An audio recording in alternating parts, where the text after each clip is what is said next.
अल्हम्दुलिल्लाहि व कफ़ा व सलामुन अला इबादिहिल्लज़ीना इस्तफ़ा अम्मा बअद फ़अऊज़ु बिल्लाहि मिनश शैतानिर रजीम बिस्मिल्लाहिर रहमानिर रहीम वलिल्लाहि अलन नासि हिज्जुल बैति मन इस्तताअ इलैहि सबीला सदक़ल्लाहुल अज़ीम। अल्हम्दुलिल्लाह हमारी पिछली दो नशिस्तों में हमने इस सफर मुबारक की तैयारी, उम्रे का मुकम्मल तरीका और मकामात हज के बारे में तफसील से समझा सीखा। अल्लाह रब्बुल इज़्ज़त हमारे सफर को आसान फरमाए। आज इंशाअल्लाह हज का मुकम्मल तरीका तफसील के साथ सीखेंगे। आप हज़रात जो पिछले 2 दिनों से 3 दिनों से यहाँ पर आ रहे हैं, इंशाअल्लाह आगे 2 दिन भी आएंगे। इन तमाम दिनों में आज की जो नशिस्त है ये आपकी कीमती तरीन नशिस्त है कि आज आपने उस अमल को सीखना है जिसको करने के लिए आप खर्चा भी कर रहे हैं, वक्त भी लगाएंगे, जान भी लगाएंगे, वहां पहुंचेंगे। तो तसल्ली के साथ, सुकून के साथ इसको समझिए। और अंदाज तो आपको मालूम ही है कि जो बात आपको समझ में ना आए आखिर में आप सवाल कर सकते हैं इसके लिए।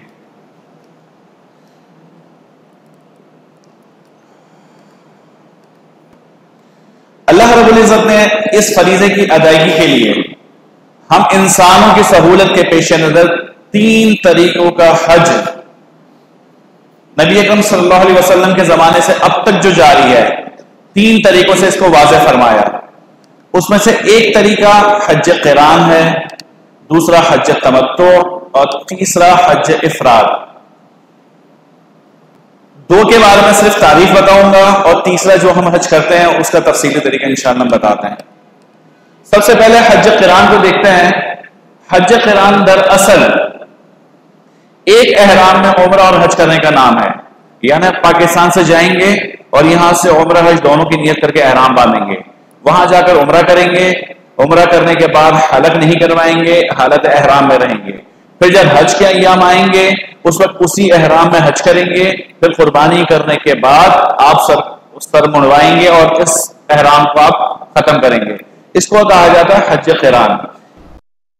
हज से वो हज़रात फायदा उठा सकते हैं जिनकी बिल्कुल आखिर की फ्लाइट्स होती हैं, वरना तो बहुत लंबा दौरानिया हो जाएगा और एहराम की पाबंदी मुश्किल हो जाएगी। लेकिन आप सल्लल्लाहु अलैहि वसल्लम ने इसी तरीके को इख्तियार किया था और आप सल्लल्लाहु अलैहि वसल्लम ने हज क़िरान ही अदा किया था। और अहनाफ के नजदीक यही हज करना ज्यादा अफजल है। लेकिन तकलीफ वाला मामला हो, दिन ज्यादा हो, तो बिल्कुल कोशिश ना करें इसको करने की। थोड़े सवाब के चक्कर में मुश्किलात अपने लिए पैदा करेंगे। दूसरा तरीका हज तमत्तु। एक सफर में 2 एहराम में 2 इबादतें करना। एक सफर यानी आप यहां से जाएंगे, 2 एहराम, उम्रा अलग हज अलग। यानी यहां से जाने के बाद उम्रा करेंगे, एहराम खोल देंगे, फिर हज के दिन आएंगे, एहराम बांधेंगे, हज करेंगे, फिर एहराम खोल देंगे। यह हज तमत्तु। और तीसरा है हज इफराद। इसमें उम्रा नहीं होता, सीधा जाकर हज करते हैं और हज के बाद एहराम खोल देते हैं। पहले दोनों तरीकों में कुर्बानी भी करते हैं, हज इफराद में कुर्बानी नहीं होती, हज की कुर्बानी। उमूमन हम लोग हज तमत्तु करते हैं, तो इंशाअल्लाह उसी का तफसीली तरीका आपको बताएंगे। बाकी और किसी साथी ने हज क़िरान वगैरह करना हो तो बाद में मुझसे पूछ सकते हैं कि मुकम्मल तरीका इसका क्या है, इंशाअल्लाह समझा दिया जाएगा। एक सवाल उमूमन होता है और शुरू में भी उस बात को हम बताते हैं। बात साथी पूछते हैं हज के एहराम के बारे में। चूंकि यहां से जाते हुए हमने उम्रे का एहराम बांधा था, उम्रा तो कर चुके, अब हज का एहराम भी बांधना है और इत्तेफाक इस पर सवाल भी लिखा हुआ है। तो उम्रा और हज इन दोनों के एहराम में एक छोटा सा फर्क है। फर्क यह है कि उम्रे का जो एहराम बांधा जाता है पाकिस्तान से जाते हुए तो आप मीकात से पहले उसकी नियत कर लेंगे, एक बात। दूसरी बात यह है कि जब आपने एक दफा उम्रा कर लिया, एहराम से फारिग हो गए, बाद में दोबारा आपको उम्रे की चाहत होती है, उम्रा करना है, तो एहराम बांधने के लिए आप हुदूद हरम से बाहर जाएंगे, जैसे मस्जिद आयशा, जौहराना या अरफात वगैरह जाएंगे। हुदूद हरम से उम्रे का एहराम नहीं बांध सकते। तो ये तो हो गया उम्रे का एहराम। जहां तक हज के एहराम की बात है, जब आप यहां से एक मरतबा वहां पहुंचकर उम्रा कर लिया तो अब आप हजरात अहले मक्का के हुक्म में हो गए। आप जो हज का एहराम बांधेंगे वो अपने मकाम से बांधेंगे, यानी हुदूद हरम के अंदर अंदर, चाहे तो अपने होटल से बांधे, चाहे मीना से बांधे, चाहे मस्जिद हराम से बांधे। हुदूद हरम से बाहर नहीं जाएंगे। बाज लोग अरफात में जाकर बांध देंगे, याद रखें अरफात भी हुदूद हरम से बाहर का हिस्सा है, वहां से भी नहीं बांध सकते। तो उम्रे का एहराम हुदूद हरम से बाहर बांधेंगे और हज करने के लिए जब हज का एहराम बांधेंगे वो हुदूद हरम के अंदर। अब चाहे तो होटल से बांध लें, चाहे मस्जिद हराम से बांधे। अब और उसके अलावा मिना जाते हुए लोग बांधते हैं, होटल से मिना जाकर भी बांध सकते हैं। जैसे एक दिन पहले ले जाते हैं, 7 ज़िलहज्जा को ले जाते हैं, 7 ज़िलहज्जा को ऐसे चले जाए मिना, मिना पहुंचकर एहराम बांधे 8 ज़िलहज्जा को और वहां जाकर नियत कर ले, तो कोई फर्क नहीं पड़ता इससे। मैं इसलिए बात बता रहा हूं कि जब मेरे साथ भी ऐसा ही हुआ था, जब हम मिना के लिए निकले थे, हम भी एक दिन पहले निकले थे, तो हमने एहराम नहीं बांधा था। हमें पता था 2 दिन है, एहराम नहीं संभाल पाएंगे और कोई फायदा भी नहीं था। तो लोगों ने हमारा मजाक उड़ाया था कि तुम्हारा हज कैसा ही, ऐसा तो हज नहीं होता। वो बेचारे इसलिए कहते हैं उन्हें हज का तरीका सीख कर नहीं जाते, तो लोगों के लिए भी परेशानी का सबब बनते हैं। तो लोगों की नहीं सुननी, 7 ज़िलहज्जा को भी बांध सकते हैं, 8 को भी बांध सकते हैं। मशवरा ये है कि 8 को बांधे ताकि दिन आपको कम से कम हो जाए। बाकी आपकी मर्जी, आप 4 दिन पहले भी बांध सकते हैं अगर उसको संभाल सकते हैं। बहरहाल 8 ज़िलहज्जा हज का पहला दिन, इसको यौम तरबिया भी कहा जाता है। 8 ज़िलहज्जा को हम जाएंगे मिना। हमने यहां से जाकर उम्रा कर लिया, उम्रा करके आजाद हो गए एहराम से, दरमियान के दिनों में जितने चाहे उम्रे कर लिए, खत्म हो गया मामला। उसके बाद अब 8 ज़िलहज्जा को हमने हज पर जाने की तैयारी करनी है। तो हज जो हमारा शुरू होता है, पहला दिन हमने जाना होता है मिना। तो मिना का दिन हमारा 8 ज़िलहज्जा का यौम तरबिया।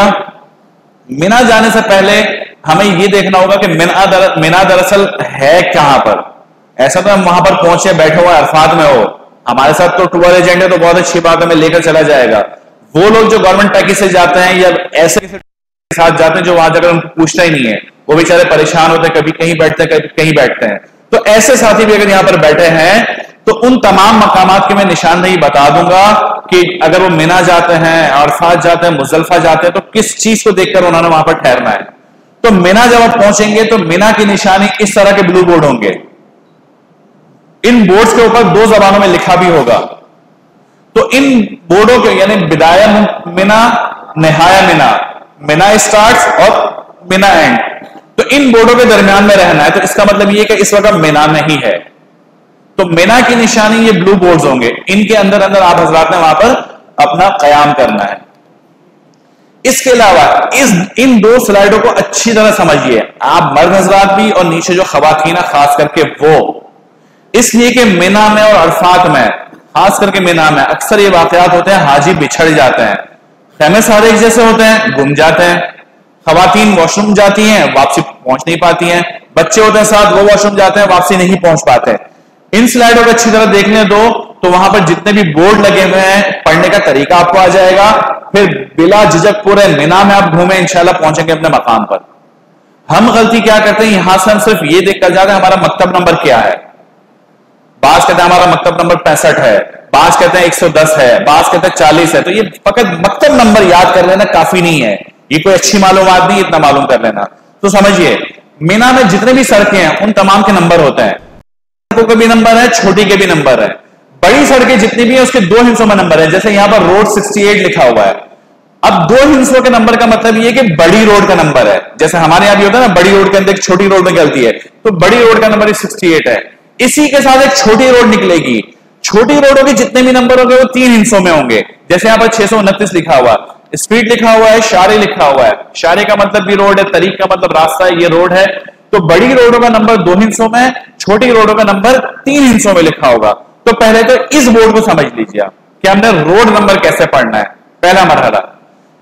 दूसरे, इस बोर्ड को ख्याल में रखिए कि पूरे मिना में जगह जगह पर ये बोर्ड लगे होंगे जिस पर आई लिखा होगा।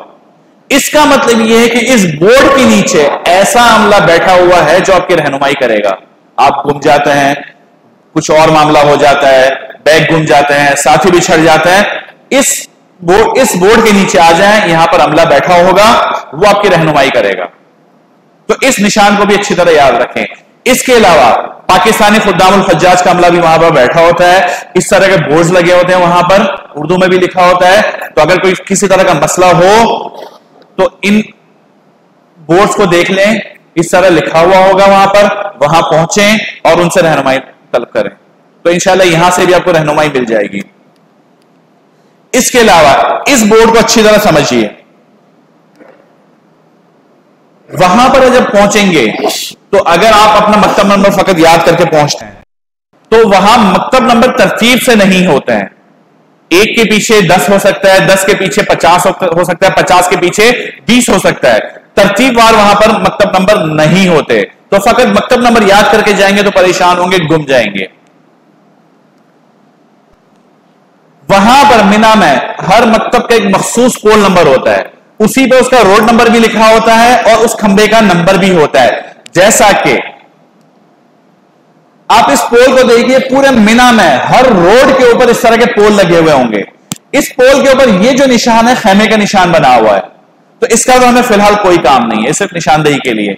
समझना आपने, ये वाले ऊपर वाले नंबर है, इसमें जो ऊपर वाला नंबर है ये 43 अरबी में भी लिखा है, इंग्लिश में भी लिखा है। ये जो ऊपर वाला नंबर है इसका मतलब ये पोल नंबर है, और ये जो नीचे वाले नंबर लिखे हैं ये भी अरबी और उर्दू इंग्लिश में लिखे हुए हैं, ये है रोड नंबर। इन दोनों नंबरों को आपने याद रखना है। पढ़ने का तरीका क्या है? 63/62, 63/43/62। ये याद करने का तरीका है। चाहे तो इसकी तस्वीर मोबाइल में रख लें अपने पास, इसको लिख कर रख लें, घर वालों को भी समझा दें।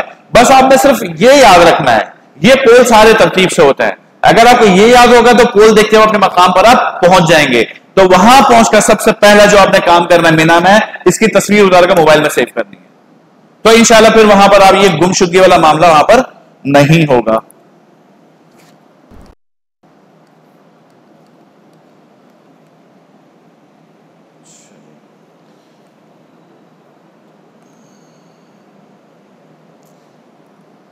हज शुरू करने से पहले यानी 8 ज़िलहिज्जा से पहले हमने वही काम, चूंकि 8 ज़िलहिज्जा को हमने एहराम बांधना है हज का, तो उम्रे के एहराम से पहले जितने हमने काम किए थे, नाखून काटना, बाल काटना, गैर जरूरी बाल साफ करना, नहाना, गुस्ल करना, वो सारे काम हमने आज भी करने होंगे, चूंकि हमने हज का एहराम बांधना है।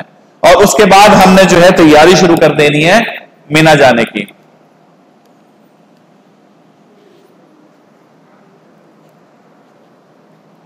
एहराम बांधने के बाद वही काम हमने करना है कि 2 रकात हमने नफिल अदा करनी होगी। और इसमें भी इस बात का ख्याल रखना होगा कि मकरू वक्त हो तो इस नफिल को छोड़ दे, बाद में पढ़ लीजिएगा। एक बात। दूसरी बात, एहराम की नियत करनी होगी। नियत के बारे में पहले ही बता चुका हूं कि इस नियत को हम दिल में कर सकते हैं, जबान से अदायगी जरूरी नहीं है। अलबत्ता इस नियत के बाद तलबिया पढ़ना यह जबान से जरूरी है। मर्द हजरात कदरे बुलंद आवाज में और खवातीन इतनी आवाज के फकत खुद सुन सके, ज्यादा तेज नहीं पढ़े। तो मेरा ख्याल तो यही है कि जैसे हमने उम्रे के अमल में अपनी शर्म को तोड़ने के लिए और इस फजीलत को हासिल करने के लिए तलबिया साथ पढ़ा था, आज भी एक दफा पढ़ लिया जाए। खवातीन आवाज अपनी बुलंद ना करें, मर्द हज़रात मेरे साथ पढ़ लें एक दफा। लब्बैक अल्लाहुम्मा लब्बैक, लब्बैक ला शरीक लक लब्बैक, इन्नल हम्द वन निअमत लक वल मुल्क ला शरीक लक। बस इस तलबिया को आपने पढ़ते रहना वहां पर। जब एहराम बांधने उस वक्त से शैतान को कंकर मारने, जब उस वक्त तक आपका काम यही होगा। तमाम जिक्र से ज्यादा इस जिक्र में आपको सवाब मिलेगा वहां पर। तो इसको आपने पढ़ते रहना है। और इस तलबिया के बाद अब वही मामला, वो तमाम चीज आपके लिए हराम हो गई जो उम्रे के एहराम के बाद हराम हुई थी। बीवी के साथ ताल्लुकात, खुशबू और ये जितने भी मामलात बताए थे हमने, वो सब के सब हराम हो गए। कैसे जाना है हमने मिना? 8 ज़िलहिज्जा जब सूरज निकल जाए, सूरज निकलने के बाद हमने मिना जाने की तैयारी करनी है। ये मिना का एक फजाई मंजर है, देखा ही होगा, पहले भी देखते रहे इसको। कुछ खैमे इस तरह के होते हैं, कुछ बहुत ज्यादा अच्छे होते हैं, कुछ थोड़े से हल्के होते हैं, जैसा आपका पैकेज होता है। वहां पहुंचने के बाद जब सूरज बुलंद होने के बाद अब मिना पहुंच गए, आपका टूर एजेंट आपको ले जाएगा वहां पर। वहां पहुंचकर जो करने का काम है वो ये कि सिर्फ 5 नमाज हमने वहां पढ़नी है। 8 ज़िलहिज्जा ज़ोहर, असर, मगरिब, इशा और अगले दिन की फजर यानी 9 ज़िलहिज्जा की फजर, ये 5 नमाजें वहां पर पढ़ना मसनून है। इसके अलावा मिना का और कोई काम नहीं है। लेकिन हमने जो करना है वहां पर काम, वो ये कि जैसे कि मैंने उस दिन आपको कल बताई थी ये बात कि हमने लोगों को पहली बात हज सिखाना है, गीबत और दूसरे मामलात को छोड़ देना है। अपनी कज़ा नमाजें करने का बेहतरीन दिन है ये, और कुछ करने को नहीं है। कज़ा नमाजें पढ़ें, जिक्र अस्कार करें, तिलावत कुरान करें, कोशिश करेंगे यहाँ पर कुरान करीम मुकम्मल करें यहाँ पर इन दिनों में, क्योंकि आगे भी 3 दिन आपको मिलेंगे यहाँ पर करने को। तो इन दिनों में कसरत से तिलावत वगैरह करते जाए, मौका हरम में कमी मिलता है, वह हम तवाफ करते हैं, तो ये 4 दिन आपको मिलेंगे यहाँ पर तिलावत करें, लोगों को हज सिखाएं। यहाँ पर वहां पर जो है मुख्तलिफ कैंप्स के अंदर बयानात की तरतीब होती है, उलमा कराम मौजूद होते हैं, तो बयानात में जाए, वहां पर बयानात सुने, वो भी तरतीब बता रहे होते हैं, और बयानात में जाने से ये होता है कि बंदे का जज्बा बढ़ता है, तो जाए वहां पर बिल्कुल। अच्छा जी, हम जो बार बार कह रहे हैं कि हमने 8 ज़िलहज्जा को मिना जाना है, लेकिन आजकल ऐसा नहीं होता, आजकल 7 ज़िलहज्जा को ले जाते हैं। वजह है कि रश बहुत ज्यादा होता है, बसें कम होती हैं, तो 7 ज़िलहज्जा से ले जाना शुरू करते हैं तो 8 को मुकम्मल होते हैं। तो अब आपका नसीब है कि आपको 7 को ले जाए, 8 को ले जाए, चले जाए उनके साथ, इंतजामी मामला है, झगड़े बिल्कुल भी नहीं, कोई फर्क नहीं पड़ता, वहां ज्यादा सवाब मिलेगा, वहां चले जाए उनके साथ। इसलिए कि जहां आप किसी मामले में मुआविन बनेंगे ना, तो आपका सवाब का दर्जा बढ़ता जाएगा। इंतजामी मामलात में जहां लोगों को तकलीफ आपकी वजह से कम होती जाएगी, आपका सवाब का दर्जा ग्राफ बढ़ता जाएगा।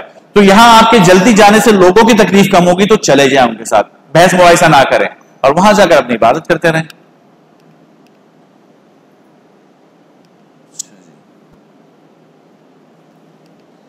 इस स्लाइड को भी समझिए, मिना में 5 नमाजें पढ़ना मुस्तहब है। लोग वो क्या करते हैं, इस दिन तो यहां पर होता है, अगली रातों में चले जाते हैं, वहां पर बता दूंगा मैं आपको। 9 ज़िलहज्जा की फजर से 13 ज़िलहज्जा की असर तक, जैसे कि हम यहां पर, जिनको हम अय्याम तशरीक कहते हैं, मकाम पर रहते हुए हम हर नमाज के बाद 1 मरतबा तकबीर तशरीक पढ़ते हैं, तो यह तकबीर तशरीक वहां भी माफ नहीं, वहां भी यह पढ़ना वाजिब है, कम अज कम 1 मरतबा वरना 3 मरतबा हर नमाज के बाद, चाहे वो मर्द हो चाहे औरत हो, यह तकबीर तशरीक पढ़ना वाजिब है।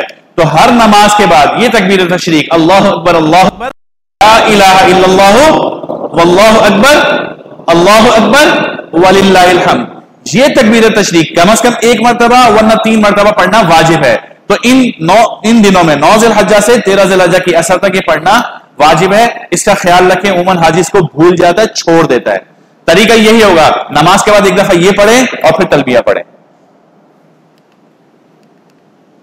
मिना के अंदर ये मस्जिद खैफ है, कल इसका तारुफ हम कर चुके हैं कि मस्जिद खैफ क्या है और यहां पर क्या मामलात हुए थे। तो 8 ज़िलहज्जा हमारा करने के काम कोई खास थे नहीं, 5 नमाजें पढ़नी थी, हमने पढ़ ली।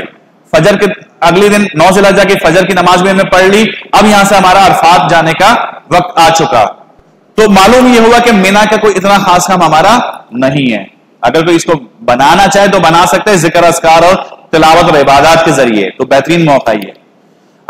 9 ज़िलहज्जा जिसको यौम अरफात, यौमुल अरफा भी कहा जाता है, इसकी पहचान भी समझ लीजिए। जैसे मिना में ब्लू बोर्ड निशानदेही थी, अरफात में ये पीले रंग के बोर्ड लगे होते हैं, इस पर भी लिखा हुआ था कि यहां से अरफात शुरू हो रहा है, यहां पर खत्म हो रहा है। तो अरफात में खास करके, मिना में तो देखें कोई कैद नहीं है, मिना में अगर बाहर भी रह गए तो फर्क नहीं पड़ता। अरफात में आप हुदूद से बाहर रह गए तो बसाओ का दम, हज ही खत्म। आगे बता दूंगा, अभी आज ही बताऊंगा। बाज वजूहात से हज ही नहीं होगा, अगले साल दोबारा है, और बाज वजूहात से दम लाजिम आएगा आप पर। तो अरफात में इन बोर्डों का लाजमी आपने देखना है कि इनके अंदर अंदर ही आपने रहना है, वरना आपका हज खतरे में पड़ जाएगा। 9 ज़िलहज्जा अरफात का दिन, हज का दूसरा दिन, ये अरफात के खेमे हैं। मिना में तो बहुत वीआईपी खेमे होते हैं, एयर कंडीशनड होते हैं। अरफात में जिसको इस तरह के मिल गए ना, वो भी नसीब वाला है, ऐसे भी नहीं होते हैं, तंबू लगे होते हैं नॉर्मली, कहीं पर रूम कूलर होते हैं तो कहीं पर कुछ भी नहीं होता। तो अरफात का दिन थोड़ा सा सख्ती वाला होता है, गर्मी भी होती है, किसी को रूम कूलर मिलता है तो किसी को नहीं मिलता, किसी को पंखे मिलते हैं किसी को नहीं मिलता, वो ऐसे ही बैठा होता है। कहीं पर खवातीन और मर्दों के कैंप अलग अलग होते हैं, कहीं पर पूरा एक टेंट दे दिया जाता है। तो शुरू पहले वाले दिन मैंने आपसे एक बात अर्ज की थी कि इजाफी चादर, पिन, सुई धागा और रस्सी अपने साथ लेकर जानी है।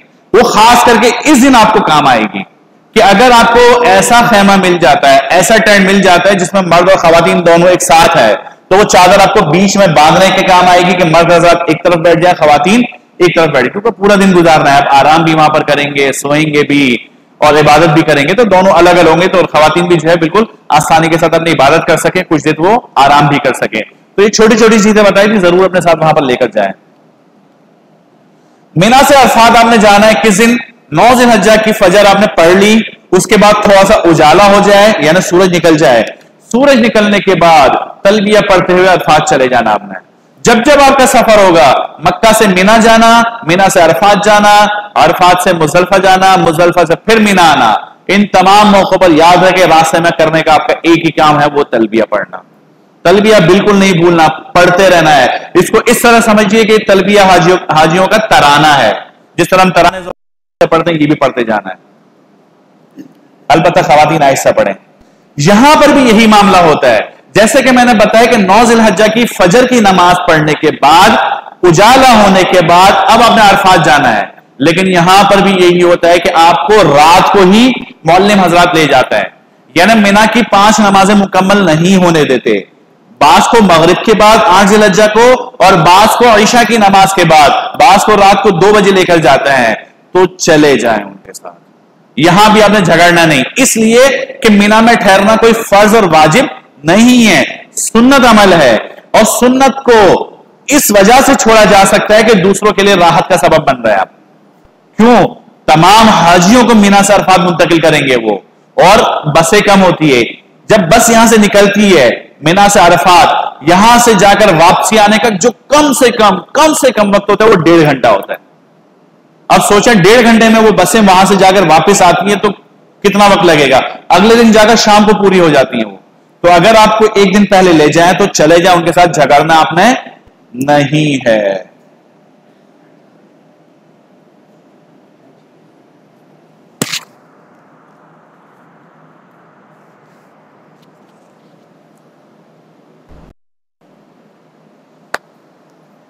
ये काम पहले करने को होता है, दरम्यान में नहीं छेड़ा करें इसको ना। रेजोल्यूशन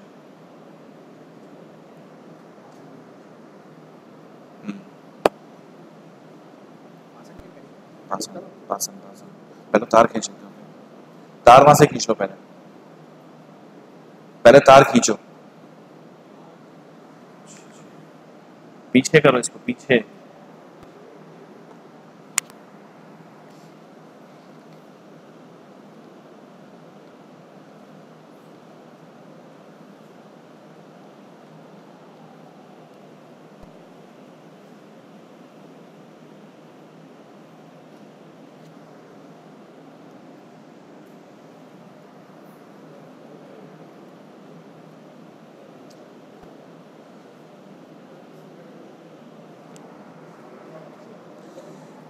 हारिस, इसका मतलब नीचे भी हुआ होगा, मालूम करवाना है। अच्छा जी, वो हम करते रहेंगे। अच्छा जी, तो अगर आपको एक रात पहले ले जाते हैं तो आप उनके साथ चले जाएं, कोई फर्क नहीं पड़ता है।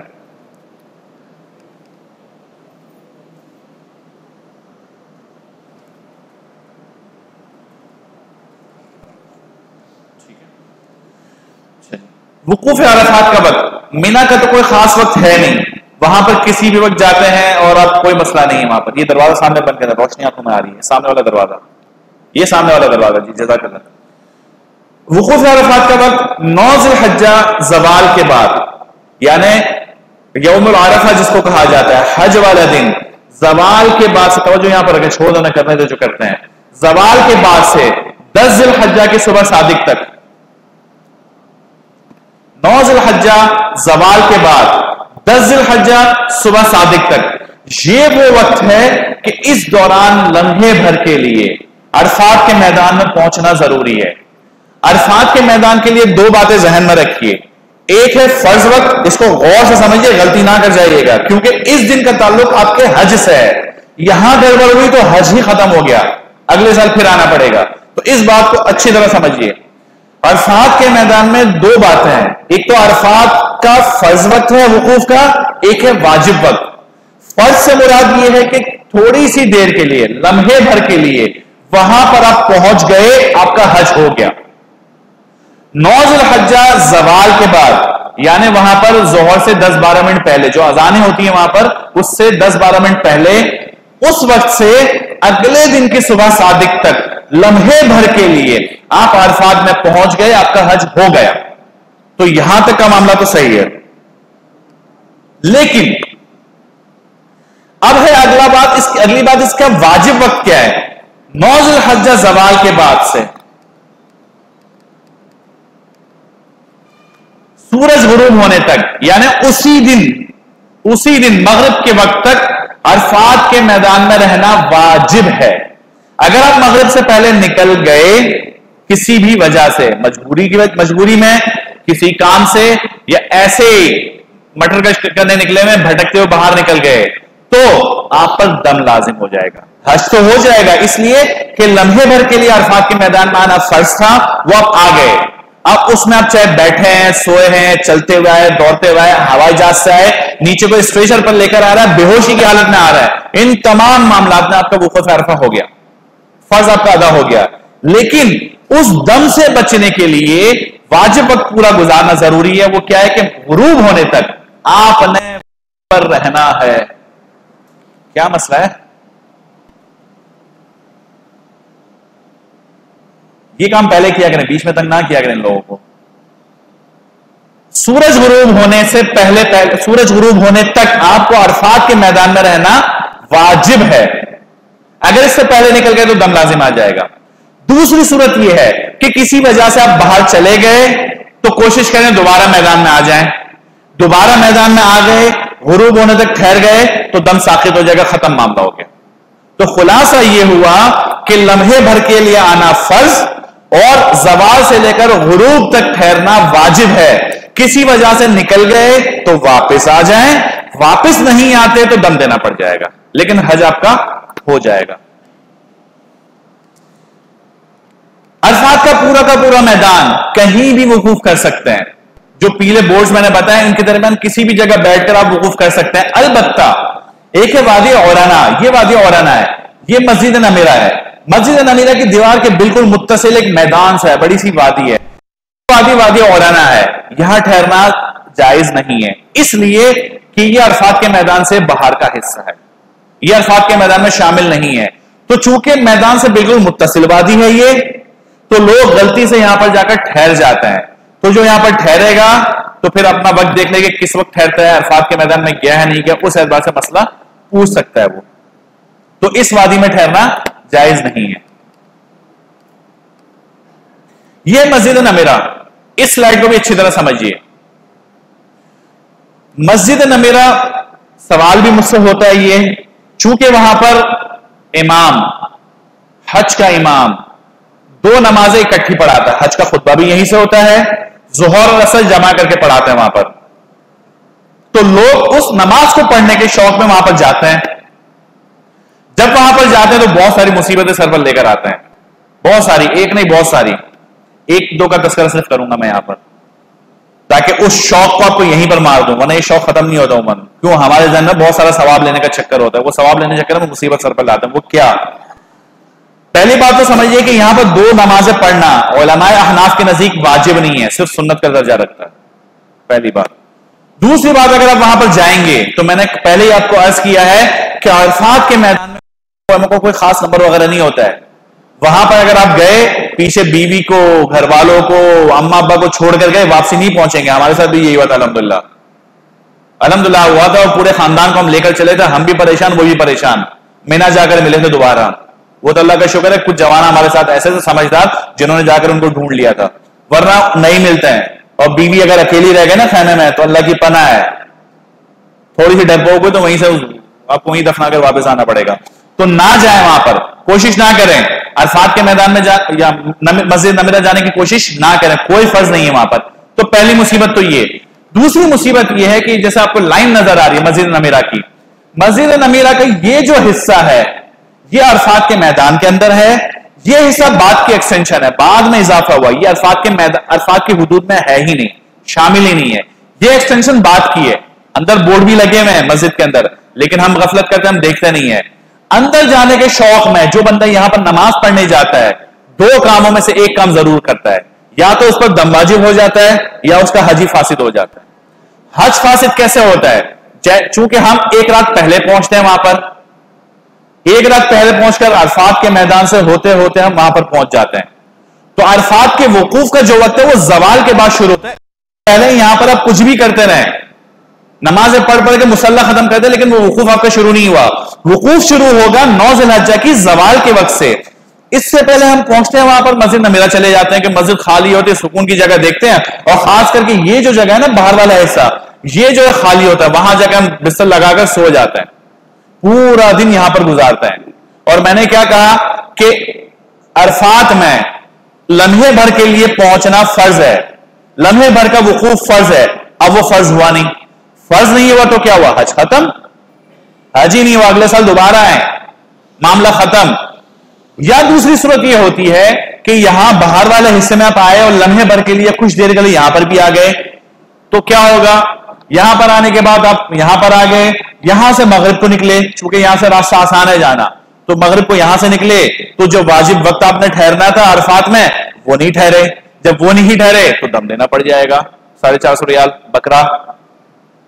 पीछे बीवी परेशान, पहुंच नहीं पाएंगे, 450 रियाल का बकरा कम से कम दर्जा, नहीं तो हज गया। तो यहां जाने की कोशिश ना करें, बिल्कुल भी नहीं जाना हमने यहां पर।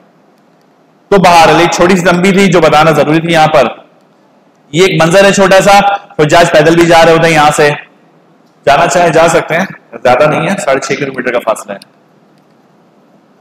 यहां पर भी हम ये करते हैं, मर्द और औरतें मखलूत इज्तिमा, मखलूत दुआएं मांगते एक साथ खड़े होते हैं।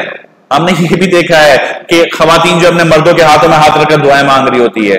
ये नजारा आपने यहां पर भी देखा होगा। पता नहीं क्या क्या सोचते हैं कि ज्यादा जल्दी दुआएं कबूल होती है। ये काम ना करें, औरतें अपने अलग मजमा लगाएं और मर्द हज़रात जो अपना मजमा अलग लगाएं।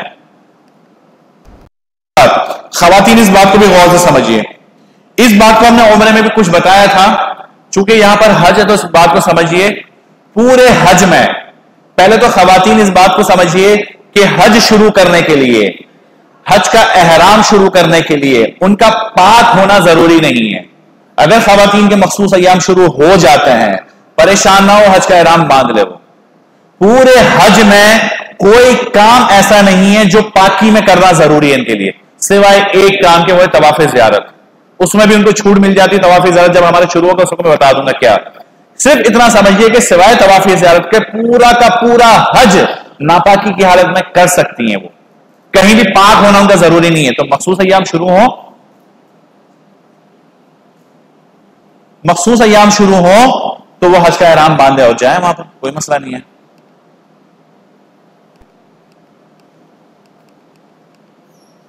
जबल रहमत के बारे में कल बता चुका था कि अरफात के मैदान में पहाड़ी है, ऊपर चढ़ने की कोशिश ना करें। हाजी गिर जाते हैं वहां से चोटें लगती हैं, तो यहां पर भी चढ़ना कोई फर्ज वाजिब नहीं है। तो इसकी तफसील हम कल कर चुके हैं। तो अरफात के मैदान में हमने रहना था 9 ज़िलहज्जा की ज़वाल से 9 ज़िलहज्जा के गुरूब तक। उसके बाद हमने मुज़दलिफा जाने की करनी है। मुज़दलिफा जब रवाना होंगे तो वहां पर भी वही मामला, सबसे पहले हमने बोर्ड देखना है कि हम मुज़दलिफा में पहुंच चुके नहीं पहुंचते। यहां सबसे ज्यादा गड़बड़ होती है, अरफात में भी इतनी गड़बड़ नहीं होती, जो गड़बड़ मुज़दलिफा में होती है। यहां या तो हाजी मिना की हुदूद में पहुंच जाता है या मुज़दलिफा से पहले ही बाहर कहीं वकूफ कर रहा होता है, मुज़दलिफा में पहुंच ही नहीं पाता है। तो मुज़दलिफा में जो वकूफ वाजिब है, अगर नहीं करेंगे तो दम लाजिम आएगा। तो मिना में जैसे ब्लू बोर्ड थे, अरफात में पीले बोर्ड थे, मुज़दलिफा में ये जामनी रंग के बोर्ड है। तो इन बोर्डों को याद कर लें कि कहां पर किन बोर्डों को हमने देखना है। इन बोर्ड्स को देखते हुए वहां पर हमने अपना कयाम करना है।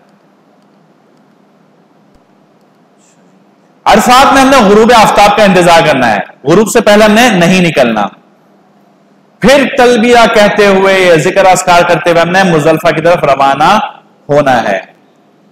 याद रखिए यहां पर मगरिब की नमाज पढ़ेंगे नहीं, निकलेंगे हम कब? गुरूब के बाद, गुरूब होने के बाद, लेकिन नमाज नहीं पढ़ेंगे। नमाज हम आगे जाकर पढ़ेंगे, मुज़दलिफा में पहुंचकर पढ़ेंगे। बाज लोग यहां रास्ते में पढ़ते हैं, बाज लोग अरफात में पढ़ते हैं, दोनों की नमाज नहीं होती है। इसलिए कि यह पहला मौका है, बल्कि इकलौता मौका है जब अल्लाह रब्बुल इज्जत का हमें इरशाद है। वैसे तो पूरे साल हमारी जिंदगी में हमें अल्लाह ने कहा कि जब नमाज का वक्त दाखिल हो तो नमाज पढ़ लो, सूरज गुरूब हो मगरिब की नमाज पढ़ लो। यहां पर हमें हुक्म है कि नमाज नहीं पढ़नी। मगरिब का वक्त दाखिल हो जाए नमाज नहीं पढ़नी, बल्कि मगरिब की नमाज पढ़नी है जब ईशा का वक्त दाखिल हो जाए, मुज़दलिफा पहुंच जाओ, फिर पढ़नी है। यानी इस दिन की नमाज के लिए 2 ताकीद हमें, एक तो ये कि मकाम कहीं नहीं पढ़नी हाजी ने, किसी जगह नहीं सिवाय मुजदलिफा के। और दूसरी ताकीद यह है कि किसी भी वक्त में नहीं पढ़नी, इशा का वक्त दाखिल होने के बाद पढ़ेंगे। तो हाजी यहां पर मगरिब की नमाज पढ़कर ना जाए। अच्छा जी, यहां पर भी शायद गालिबन आगे स्लाइड पर भी आ जाएगा, जैसे कि मिना में हमने कहा कि आपको वक्त से पहले ले जाते हैं, अरफात के बारे में मैंने कहा कि वहां भी वक्त से पहले ले जाते हैं तो चले जाएं। अलबत्ता यहां पर भी मौल्लिम हजरात आपको गुरूब से पहले बसों में बिठा देते और कहते हैं चलें। यहां आपने उनकी बात नहीं माननी। मिना में इसलिए मानी थी कि कोई फर्ज वाजिब नहीं था, ताउन करें। अरफात आने के लिए इसलिए मानी थी कि मिना में ठहरना फर्ज वाजिब नहीं था, ताउन करें। यहां इसलिए उनकी बात नहीं मानेंगे कि गुरूब से पहले निकल गए तो हम पर दम लाजिम होगा, वाजिब छूटेगा, जिस काम के लिए गए उस काम में कमी वाकई होगी। हमने यहां उनकी बात नहीं मानी, ठहर जाए, पूरा ग्रुप ठहर जाएंगे, भाई हम जाएंगे तो ग्रुप के बाद निकलेंगे। बसों में भी जाकर ना बैठे, वरना वो बसें चला देते हैं। वो आपको कहते हैं कि नहीं हम नहीं जाएंगे, अरफात की हुदूद पर पहुंच जाएंगे और फिर गुरूब के बाद जाएंगे, नहीं माने उनकी बात, बैठे रहे अपने मकाम पर, जब गुरूब हो जाए उसके बाद निकले। तो यहां आपने उनकी बात नहीं माननी है। मुजदलिफा की रात, चूंकि गुरूब हो चुका तो 10 ज़िलहिज्जा का वक्त शुरू हो चुका, तो इसको हम मुजदलिफा की रात कहते हैं, इसलिए कि ये रात हम मुजदलिफा में गुजारते हैं। ये मुजदलिफा का मंजर है। आपको मिना में कैंप्स मिलेंगे इंशाअल्लाह, अरफात में भी खाने मिलेंगे, जरूर मिलेंगे। मुजदलिफा में कुछ भी नहीं मिलेगा, खुला आसमान मिलेगा। तो शुरू में मैंने कुछ चीजें आपको बताई थी ले जाने के लिए सामान में, उसमें एक अदद चटाई और एक अदद जाय नमाज बताई थी, वो अपने साथ जरूर रखिएगा। ये चटाई और जाय नमाज आपको यहां पर काम आएगी सोने के लिए। आपके घर की खवातीन भी सो सकेंगे उस पर, उनके लिए अलग लें, एक अपने लिए अलग लें। तो यहां पर कुछ भी नहीं होगा आपके पास, ना खेमे होंगे, ना चटाई होंगे, ना दरिया, कुछ भी नहीं होंगी, खुले आसमान के नीचे जमीन पर सोना होगा। तो यहां के लिए चटाई वगैरह अपने साथ जरूर रखिए आप। मैदान मुजदलिफा भी पूरा का पूरा वकूफ की जगह है, कहीं भी जाकर ठहर जाए, कोई खास मकाम नहीं कि वहीं पर जाए। मशअल हराम है, जरूर वहां आप सब ने वकूफ किया था, लेकिन अगर करीब में तो चले जाए, वहां पर बहुत रश होता है, कोशिश ना करें वहां जाने की। अलबत्ता कल मैंने बताया था वादी मुहस्सर, यहां से जाते हुए आपको वादी मुहस्सर दरअसल आपको जो असल में पड़ेगा रास्ता वो मुजदलिफा से आगे जाते हुए मिना जाते हुए, लेकिन जैसे मैंने कहा कि बाज लोग मुजदलिफा में जब जाते हैं अरफात से तो आगे बढ़ते बढ़ते बढ़ते मुजदलिफा की हुदूद क्रॉस कर जाते हैं, और जब मुजदलिफा की हुदूद क्रॉस करेंगे तो अब सीधा वादी मुहस्सर में आएंगे। तो वादी मुहस्सर में नहीं ठहरना, कल इसकी वजह मैं बता चुका हूं आपको। मुजदलिफा में हमने ठहरना है। और मैदान मुजदलिफा का जो वक्त है वकूफ का, जैसे कि अरफात का मखसूस वक्त था जवाल से लेकर 9 ज़िलहिज्जा का जवाल से 9 ज़िलहिज्जा का गुरूब तक, मुजदलिफा में आप पहुंच जाएंगे रात को 10 बजे, 11 बजे, 12 बजे, रात के 2 बजे, किसी भी वक्त पहुंच जाएंगे, लेकिन वो वकूफ का वक्त नहीं है। आप वहां जाएं, आराम करें। आप सल्लल्लाहु अलैहि वसल्लम से वहां पर आराम करना साबित है, कुछ देर आराम करें और पूरी रात इबादत में लगा दें। इबादत में इसे लगाएंगे कि हाजी की जिंदगी का जो कीमती तरीन दिन है वो अरफात का दिन है, और कीमती तरीन जो रात है वो मुजदलिफा की रात है। बाज़ उलमा ने इसकी फजीलत शब कदर के बराबर बताई है। और कल मैंने आपको एक हदीस मुबारक बताई थी कि अल्लाह रब्बुल इज्जत ने यहां पर बड़ी अहम दुआ कबूल की थी। तो इसका मतलब यह है कि यहां पर छोटी नहीं बड़ी बड़ी दुआएं कबूल होती हैं, बहुत बड़ी बड़ी दुआएं कबूल होती है। तो इस रात को हमने जाया नहीं करना। अलबत्ता यहां का जो वकूफ का वक्त है वो 10 ज़िलहिज्जा की सुबह सादिक, जो सहरी का वक्त है हमारे, जिसमें हम सहरी बंद करते हैं, उस वक्त से लेकर तुलू तक है। ये बहुत मुख्तसर सा वक्त है, सुबह सादिक से सूरज निकलने तक। इस दौरान लम्हे भर के लिए पहुंच गए, वकूफ हो गया।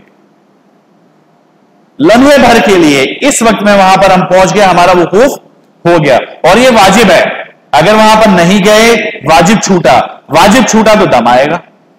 पूरे सफर में जहां जहां वाजिब छूटा आपको दम देना होगा। तो जहन हाजिर रख कर जाए कि हर दम जो है ना, हर दम 450 रियाल का है। और 450 रियाल हम वैसे ही हमारी बरादरी कन्वर्जन अच्छी तरह करती है पैसों में, उसको अच्छी तरह समझ लीजिएगा। वादी मुहस्सर के बारे में कल बता चुका हूं। मुजदलिफा पहुंचकर करने के जो काम है हमारे, जब आप पहुंचेंगे वहां पर तो ईशा का वक्त दाखिल हो चुका होगा, तयशुदा बात, उससे पहले आप नहीं पहुंचते। वहां पर पहुंचेंगे तो मैंने बताया कि मगरिब की नमाज हम अरफात में छोड़ कर आए थे। अब जब अरफात में छोड़ कर आए थे तो हमने यहां पर पढ़नी है वो नमाज। तरीका क्या है, यहां पर हमने दोनों नमाजें इकट्ठी पढ़नी है, मगरिब की और ईशा की, अलग अलग नहीं पढ़ेंगे। अच्छा, एक बात हमारी अरफात में रह गई। अरफात में जब मैंने आपसे यह कहा कि हम मस्जिद नमीरा में जाकर नमाज इकट्ठी नहीं पढ़ेंगे, तो लाजमी सी बात है वो दो नमाजें तो हमने पढ़नी है। जो लोग मस्जिद नमीरा जा रहे हैं वहां पर वो अपनी नमाजें जिस तरह पढ़ते हैं उनको पढ़ने दें।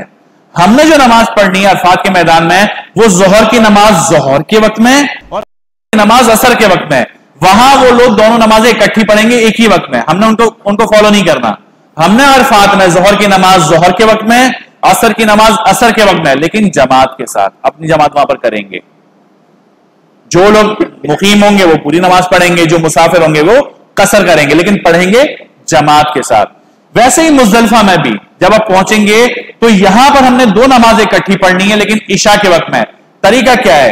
सबसे पहले कोई एक साथी अजान कहे, अजान के बाद मगरिब की नमाज के लिए इकामत कहे, मगरिब की इकामत के बाद मगरिब की 3 रकात फर्ज पढ़ें, उसके बाद 1 मरतबा या 3 मरतबा तकबीर तशरीक कहें, फिर तलबिया कहें, उसके बाद कोई सुन्नत कोई निफिल कुछ भी नहीं पढ़नी, बल्कि इशा के लिए तकबीर कहनी है और फिर इशा की नमाज पढ़नी है।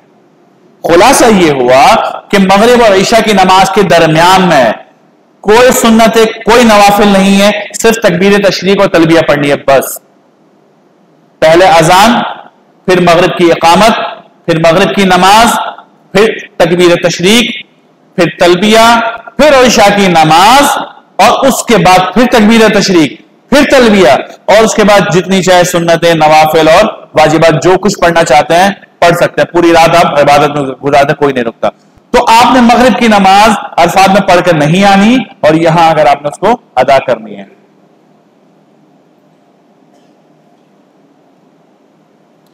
मुजदलिफा में करने के जो काम है कसरत से पढ़ते रहे, चूंकि रात भर फारिग होंगे वहां पर। वैसे तो बहुत जबरदस्त नींद आती है यहां पर, बहुत शानदार।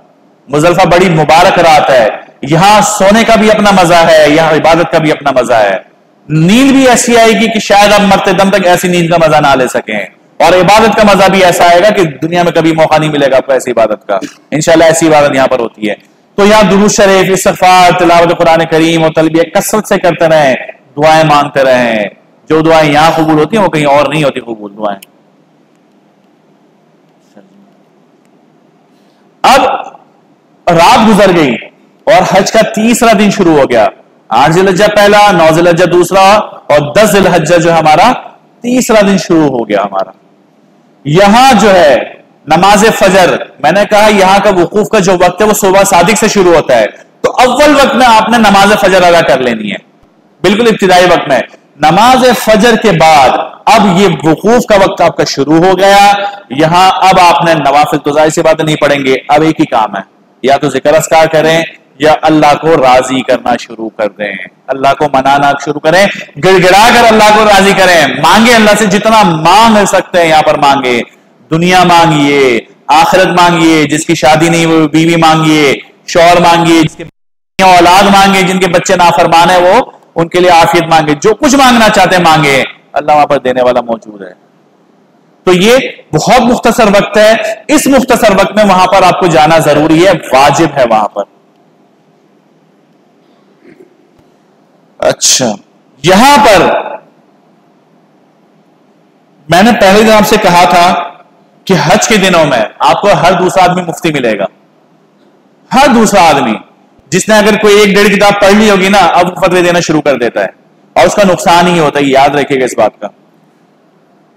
बसा औक़ात ऐसा होता है कि कुछ साथी मुजदलिफा पहुंचते हैं रात में, और रात में ही वहां से अपने खैमों में आ जाते हैं, मिना आ जाते हैं। तो ये करना जायज नहीं है, इसलिए कि सुबह वहां पर मुजदलिफा में वकूफ वाजिब था, वो वाजिब छोड़ दिया तो दम लाजिम आ गया। अलबत्ता अच्छा जी, खवातीन, ज़ईफ, कमजोर, बूढ़े हजरात, छोटे बच्चे, ये सब के सब अगर मुजदलिफा की रात ही वहां से निकलकर अपने खैमों में मीना चले जाएं, उनके लिए जायज है, जा सकते हैं, उनके लिए ये वाजिब नहीं है। लेकिन मर्द हजरात, कट्टे, जवान, जिन्हें कोई तकलीफ नहीं है, वो ये वकूफ छोड़ के नहीं जा सकते, उनके लिए वाजिब है। और ये भी नहीं हो सकता कि आप घर वालों को छोड़ने जा रहे हैं वहां पर, वो वापस नहीं आते, दम लाजिम आ जाएगा। अगर छोड़ने जाते हैं रात में जाए, छोड़कर वापस आ जाए, लेकिन मशवरा ये छोड़ने ना जाए, कोई इतनी तकलीफ नहीं होती, सुकून से बिल्कुल सुकून से यहां पर वकूफ करें पूरी रात और सुबह फिर थोड़ा सा आराम से जाए मीना के लिए, तो कोई टेंशन नहीं होगी यहां पर। तो मर्द हजरात के लिए यहां पर ठहरना वाजिब है, इस जगह को छोड़कर नहीं जाए। इन तमाम कामों के अलावा मुजदलिफा में करने का एक और काम है, वो ये कि यहां से आप कंकरियां जमा करेंगे। अगले दिन शैतान की खिदमत जो करनी है हमने, यहां से कंकरियां जमा करेंगे 70 कंकरियां। 70 कंकरियां साइज समझ लीजिए खजूर की घुटली के बराबर या चने के बराबर, इससे बड़ी नहीं लेनी। शैतान से जितना मामला हमारा है बस उतना ही करें, वैसे तो बहुत बड़े मामला आते हैं, तो ज्यादा बोझ निकालने की जरूरत नहीं कि बड़े बड़े पत्थर ले लिए। छोटा साइज चने के बराबर या खजूर की घुटली के बराबर 70 कंकरियां उठा लेनी है। अगर आपने 13 ज़िलहज्जा तक रमी करनी है तो 70 तो हर हाल में उठानी है, इजाफी 10-12 मजीद उठा लें, ताकि अगर इसमें से कोई जाया हो जाए, गुम जाए, तो आपको काम आ सके वहां पर। तो 70 तो आपने मारनी है, वो रखिए, इसके अलावा 10-12 यहां से लेकर जाएं।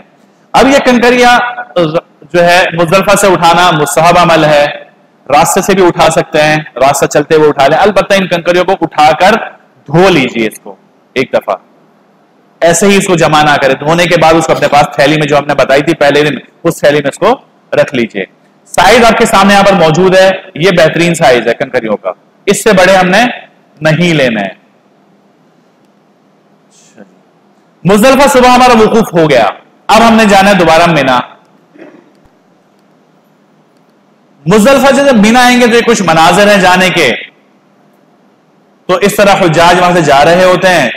सूरज तुलू होने का जब वक्त आ जाए, बिल्कुल करीब सूरज तुलू होने लगे, अब जो है तलबिया पढ़ते हुए हमने मीना की तरफ रवाना हो जाना है। चाहे तो बसों में जाएं, बसें भी जाती है, चाहे तो पैदल जाएं, कोई मसला नहीं है, दोनों सूरतों में जा सकते हैं। अब यहां से जाते हुए आपका टकराव वादी मुखस्सर से होगा, तो वहां पर हमने ठहरना नहीं बल्कि जल्दी वहां से निकल जाना है। मीना जब हम पहुंच गए, तो मीना पहुंचने के बाद जो करने के काम है उसको गौर से समझिएगा, क्योंकि इसमें थोड़ी सी तो दम लाजिम आ जाएगा। मीना पहुंचने के बाद हमने सबसे पहले तो काम क्या करना है कि शैतान को कंकरियां मारनी है। सिर्फ एक शैतान को, बड़े शैतान को, तीनों को नहीं मार रही है। आज सिर्फ एक को मारना है, 2 को अगले दिन के लिए रखिए, एक की खिदमत करनी है पहले दिन। उसके अलावा हमने कुर्बानी करनी है, फिर हमने करना है सर के बाल साफ करना है, उसके बाद तवाफ ज़ियारत और उसके बाद हज की सही। ये 5 काम हमने करना है जो मीना में रहते हुए करना है। सबको अलग अलग बताऊंगा इंशाल्लाह तफसील के साथ, यहां पर इसको समझिएगा। ये 5 काम हमें मीना में रहते हुए करना है।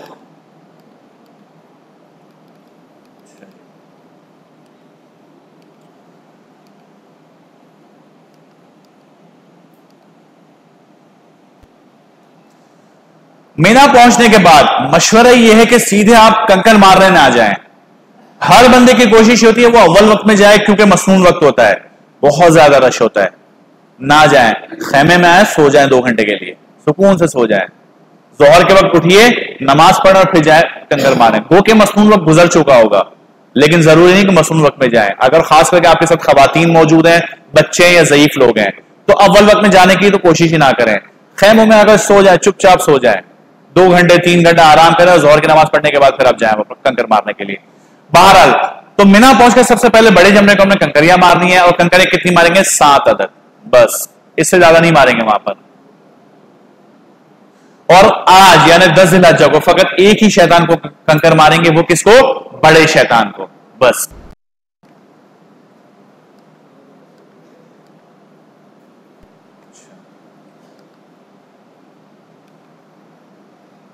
पहचान इसकी यह है कि जब आप मीना से दाखिल होंगे तो दाखिल होते ही पहले आपको छोटा शैतान मिलेगा, फिर दरमियाना शैतान, और उसके बाद फिर आखिरी बड़ा शैतान होगा। तो पहले 2 शैतान है, उससे मुलाकात मौखर रखें, बाद में मिलें। आखिर वाले शैतान के पास चले जाएं, उसको कंकर मारना है। बोर्ड भी लगे होंगे, अगर वहां पर जाकर परेशान हो तो बोर्ड पढ़ लीजिएगा, उस पर लिखा हुआ भी होगा। यहां से कंकरियां उठाने का मसला समझ लीजिए। बाज लोग कंकर गुम जाते हैं, वहां पर नहीं लाते, तो यहां जो कंकर गिरे हुए नीचे होते हैं वो ना उठाएं, वो उठाना मकरूह है। इसलिए कि नबी अकरम सल्लल्लाहु अलैहि वसल्लम ने फरमाया कि जिस शख्स का हज कबूल हो जाता है उसकी कंकरियां खुदाई निजाम के तहत उठा ली जाती हैं, गायब हो जाती हैं वहां से। यहां जो पड़ी रह जाती हैं वो मरदूद कंकरियां होती हैं, वो कंकर जिनके हज कबूल नहीं होते, तो उन कंकरियों को वहां से ना उठाएं, क्योंकि पहले ही वो कंकरियां हैं, वो कंकरियां जिनको कबूल नहीं किया गया।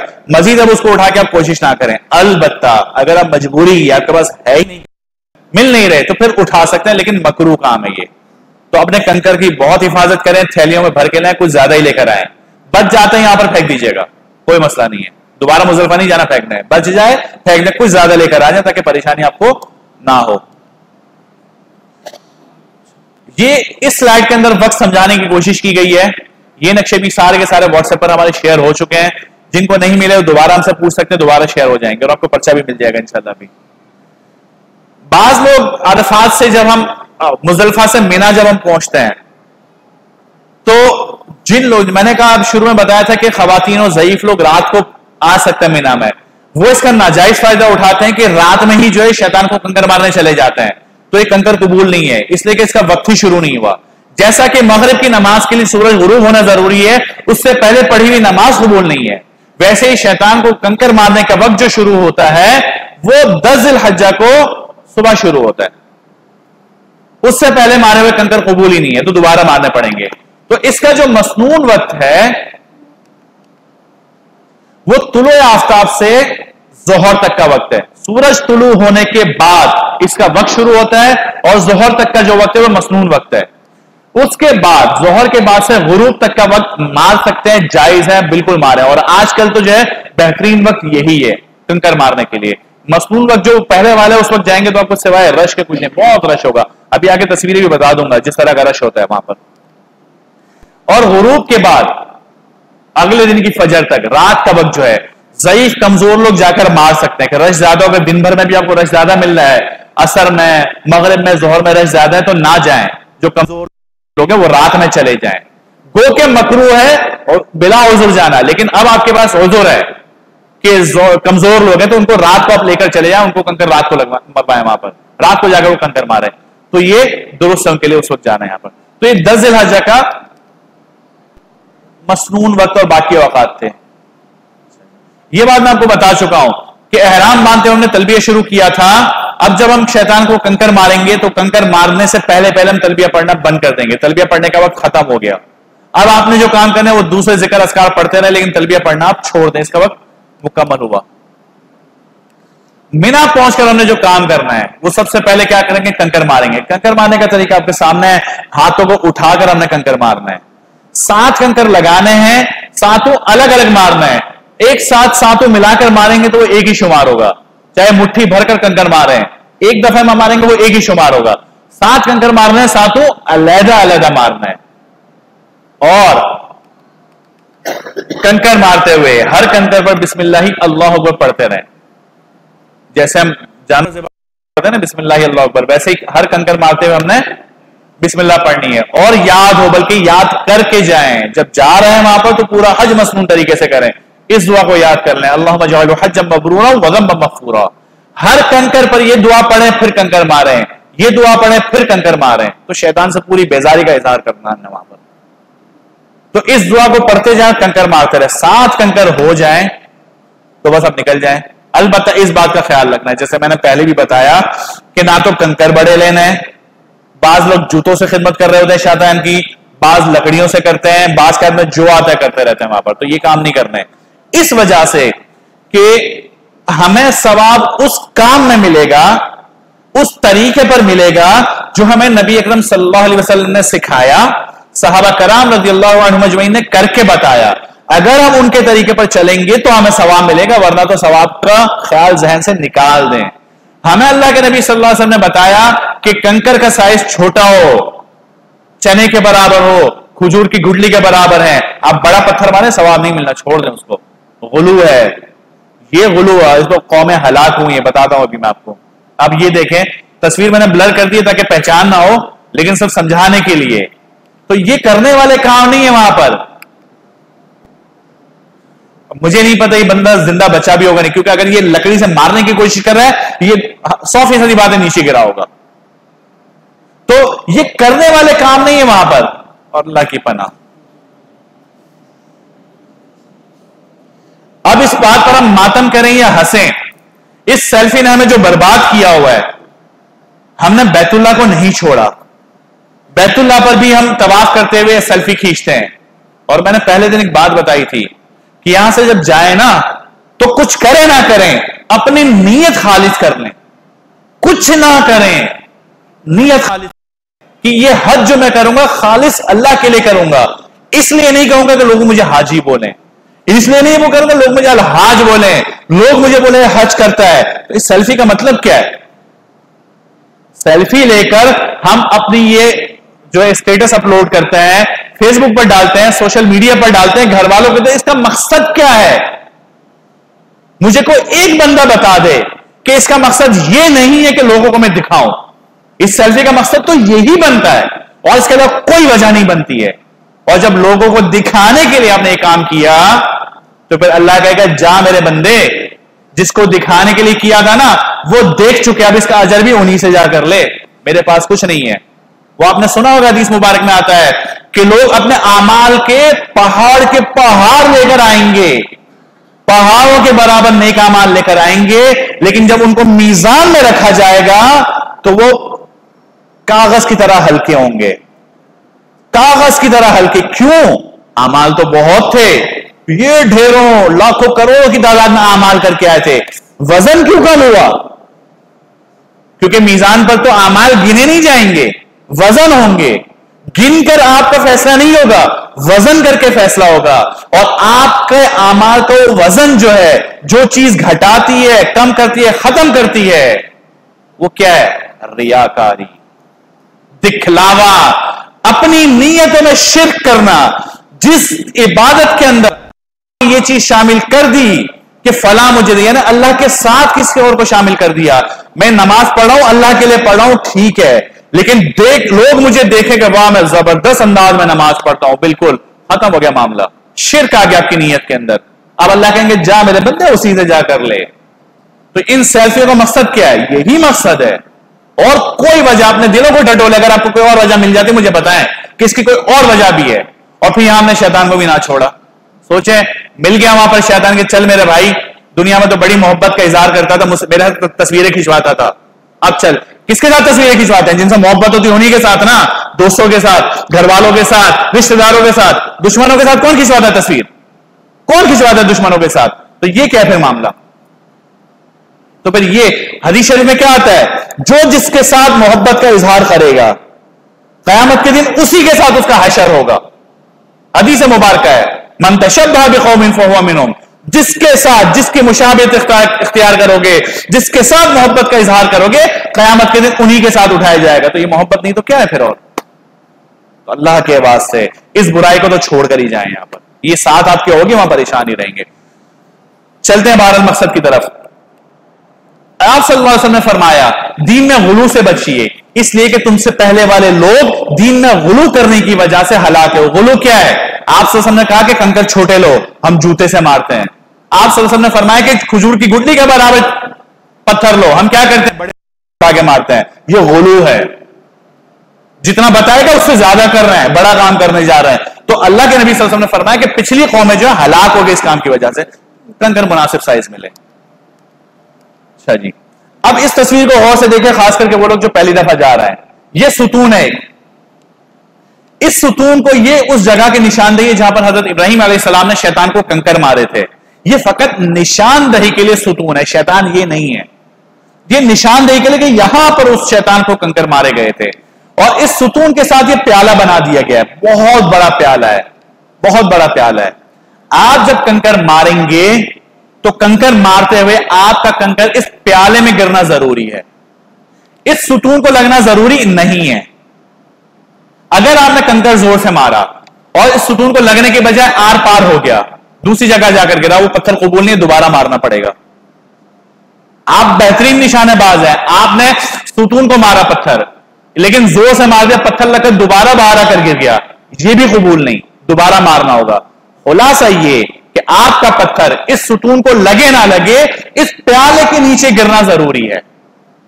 तो जब आप कंकर मारें तो उस कंकर को देखिए भी कि कंकर जा कहां रहा है। इस प्याले में गिर गया तो काम आपका हो गया, बस काफी इतना। ये बता चुका हूं कि 10 ज़िलहिज्जा को फकत बड़े शैतान को कंकर मारेंगे हम, बगैर शरअ उज़्र के किसी दूसरे की तरफ रमी करना जायज नहीं है। होता यह कि हमारे साथ ज़ईफ लोग होते हैं, बड़ी उम्र होती है, चूंकि पूरा हज का सफर करके आ रहे होते हैं, बसा वक्त पैदल भी चलना होता, थक चुके होते हैं। अब उनमें चलने की हिम्मत नहीं होती है कि वो अपने खेमे से, जो गवर्नमेंट से जा रहे हैं उनका खेमे काफी दूर होता है, काफी पैदल चलना पड़ता है।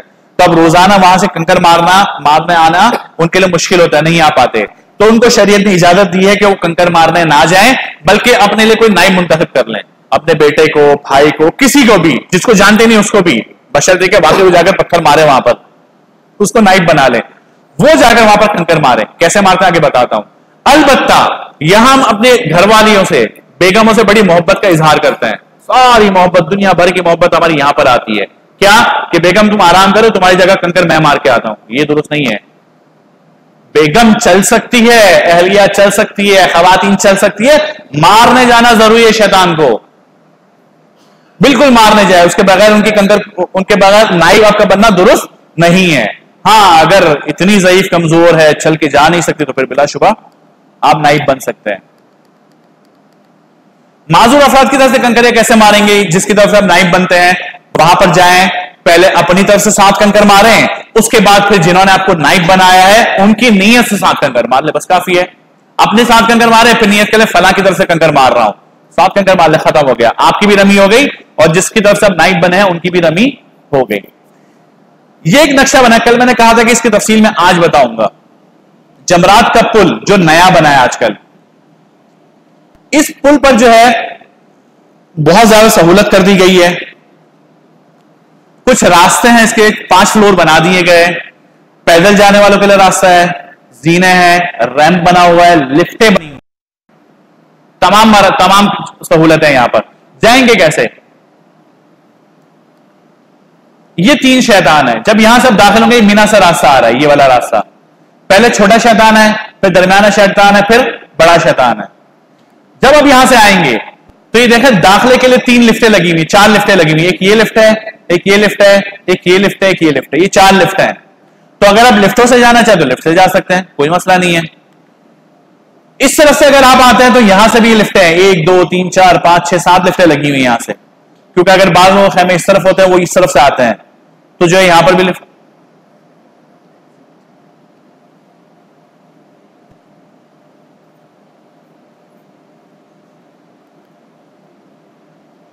जी, जब आप यहां से दाखिल होते हैं तो ये जो लिफ्टें लगी हुई हैं, अच्छा इस बात को पहले समझिए, पहले दौर में हादसे होते थे यहां पर। हादसे क्यों होते थे? कि यहां से आप दाखिल होते थे शैतान को कंकर मारने के लिए, और शैतान को कंकर मार के दोबारा पलट कर वापस आते थे, तो यहां से आने वालों का रश और यहां से वापस जाने का रश टकराते थे और यहां पर हादसे होते थे। अब यह काम नहीं होता।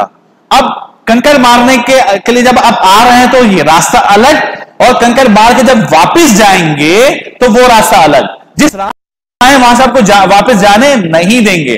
तो ये लिफ्टें और ये रास्ता यहां से आने वालों के लिए, ये लिफ्टें यहां से वापस जाने वालों के लिए, कि कंकर मार कर अगर वापस जाना चाहते हैं तो यहां से वापस नहीं आ सकते, बल्कि इन लिफ्टों से आपको वापस जाना होगा। यहां से उतरे फिर पलट के दोबारा आकर आप अपने खैमों में जाएं। तो ये तो लिफ्टें। इसके अलावा ये रैंप्स बने हुए हैं, ये रास्ते हैं, ये बहुत सारे रास्ते बने हुए हैं। यहां से जो है आप कंकर मारने के लिए नीचे से आ सकते हैं। इसके अलावा ये रैंप बने हुए हैं, यहां से आप आ सकते हैं। पानी लो। लिफ्टों पर आने के लिए ये रास्ता है, बिल्कुल नीचे से अलग रास्ता है, साइडों से। अब जब आप ऊपर पहुंच गए, मैंने आपसे कहा था कि अव्वल वक्त में यहां पर रमी के लिए ना जाएं, मसून जो इब्तिदाई वक्त है। वजह उसकी क्या है? ये वजह थी मैं जो बताना चाह रहा था। जब आप यहां ऊपर पहुंच गए, यहां पहुंचकर घूम कर जब आप नजारा करेंगे ना कि मैं कहां से आ रहा हूं, वही नजारा ये होगा। ये हाजियों का रश देखें, तो सोचे कि इस रश में जब आप आ रहे होंगे, आपके साथ बूढ़े ज़ईफ लोग होंगे, तो आपका तो अल्लाह ही मालिक है फिर। और अगर आप ऊपर से नहीं देखते बल्कि बिल्कुल नीचे से चढ़ते हुए उन जीनों को देखते हैं जिन जीनों से चढ़ के आपने कंकर मारने जाना है, तो इन जीनों की हालत ये होगी। अगर आप बिल्कुल इब्तिदाई वक्त में कंकर मारने जाएंगे तो आपको ये रश मिलेगा वहां पर। तो मेरा ख्याल है कि अक्लमंदी नहीं है इस रश में जाना। आराम करें, 2-2.5 घंटे 3 घंटे आराम करें, फिर जाए तो ये रश सारा टूट चुका होगा। जब तक जो लोग इस तरफ से आते हैं उनके लिए भी रास्ता है, वो यहां से आए और आने के बाद पहले दोनों जमरों को छोड़ दें और सबसे बड़े जमरे को, बड़े शैतान को कंकर मारना है।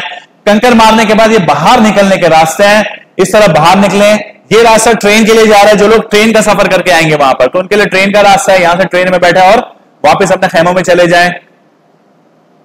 जो पैदल जाने वाले लोग, यहां पर भी एक स्टेशन बना हुआ है, जो लिफ्टों से जाने वाले लोग हैं वो यहां लिफ्टों से जाएं, जो बाकी रैंप से नीचे से जाने वाले हैं वो यहां से नीचे जाए। बहरहाल समझाने का मकसद सिर्फ यहां पर यह है कि यहां ये गलती ना करें कि जिस रास्ते से आ रहे हैं उसी रास्ते से वापस जाएं, आपको जाने भी नहीं देंगे और जा भी नहीं सकते हैं। एक रास्ते से आएंगे, दूसरे रास्ते से नीचे उतरेंगे, तो इस बात का आपने ख्याल रखना है।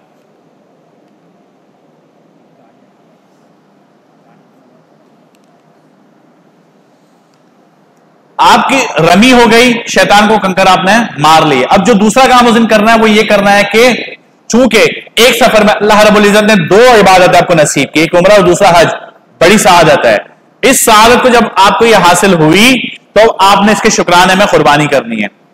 कुर्बानी क्या है? जिसको हम दमे शुक्र कहते हैं, आप लोग उसको हज की कुर्बानी कहते हैं।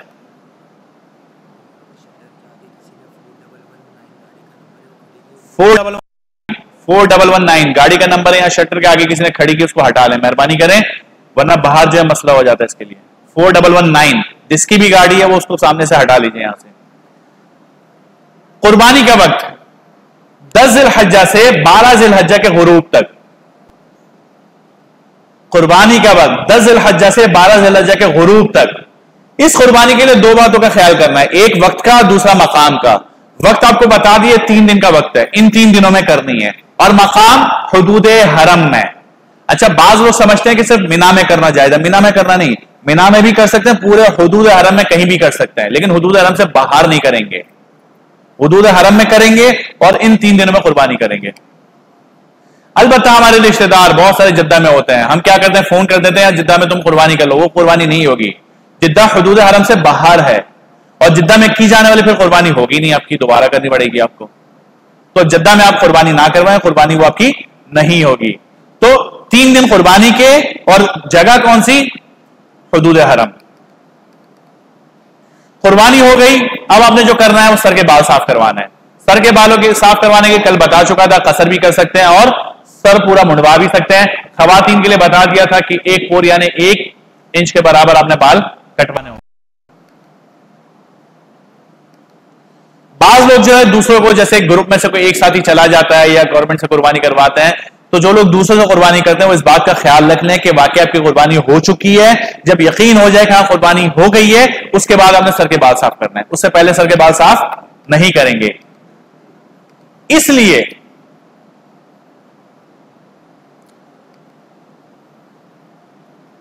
अच्छा, इस बात को भी पहले समझ लीजिए कि हुदूद हरम के अलावा किसी भी जगह आपने बाल मुंडवाए, जैसे कि हमने कुर्बानी के लिए कहा था कि एक तो वक्त जरूरी है, दूसरा मकाम जरूरी है। वही वक्त यानी 10 जिलहज्जा से 12 जिलहज्जा का गुरूब, और वही मकाम यानी हुदूद हरम, वही बाल कटवाने के लिए भी है। बाल कटवाने का मामला भी आपका हुदूद हरम में होगा, अगर जद्दा जाकर कटवाएंगे नहीं है, वो गड़बड़ हो जाएगी। हलाल तो हो जाएंगे लेकिन दम देना पड़ जाएगा एक और आपको। तो बाल जो आपने कटवाना है वो भी हुदूद हरम में ही कटवाना है। यह मसला मैंने कल बताया था आपको उम्रे के लिए, कि जब दोनों बंदों ने सही कर ली, बाल काटने वाले और कटवाने वाले दोनों ने सही कर ली, तो अब यह जरूरी नहीं है कि खुद के बाल कटवाएं, आप दूसरे के बाल काट सकते हैं। वैसे ही जब हज आप कर रहे हैं, कुर्बानी हो गई आपकी भी, जिसके बाल काटे जा रहे हैं उसकी भी, यानी काटने वाला और बाल कटवाने वाला दोनों ने कुर्बानी कर ली, तो अब ये दोनों एक दूसरे के बाल काट सकते हैं, भले अपने कटे हुए ना हो। आपने भी सर नहीं मुंडवाया, पूरे ग्रुप के बाल आप काट सकते हैं, कोई मसला नहीं, उसके बाद फिर बदले अपने काट लें, कोई फर्क नहीं पड़ता, या पहले अपने कटवा लें फिर उनके काट लें। शर्त क्या है कि कुर्बानी हो चुकी हो, कुर्बानी के बाद ये मामला आप कर सकते हैं।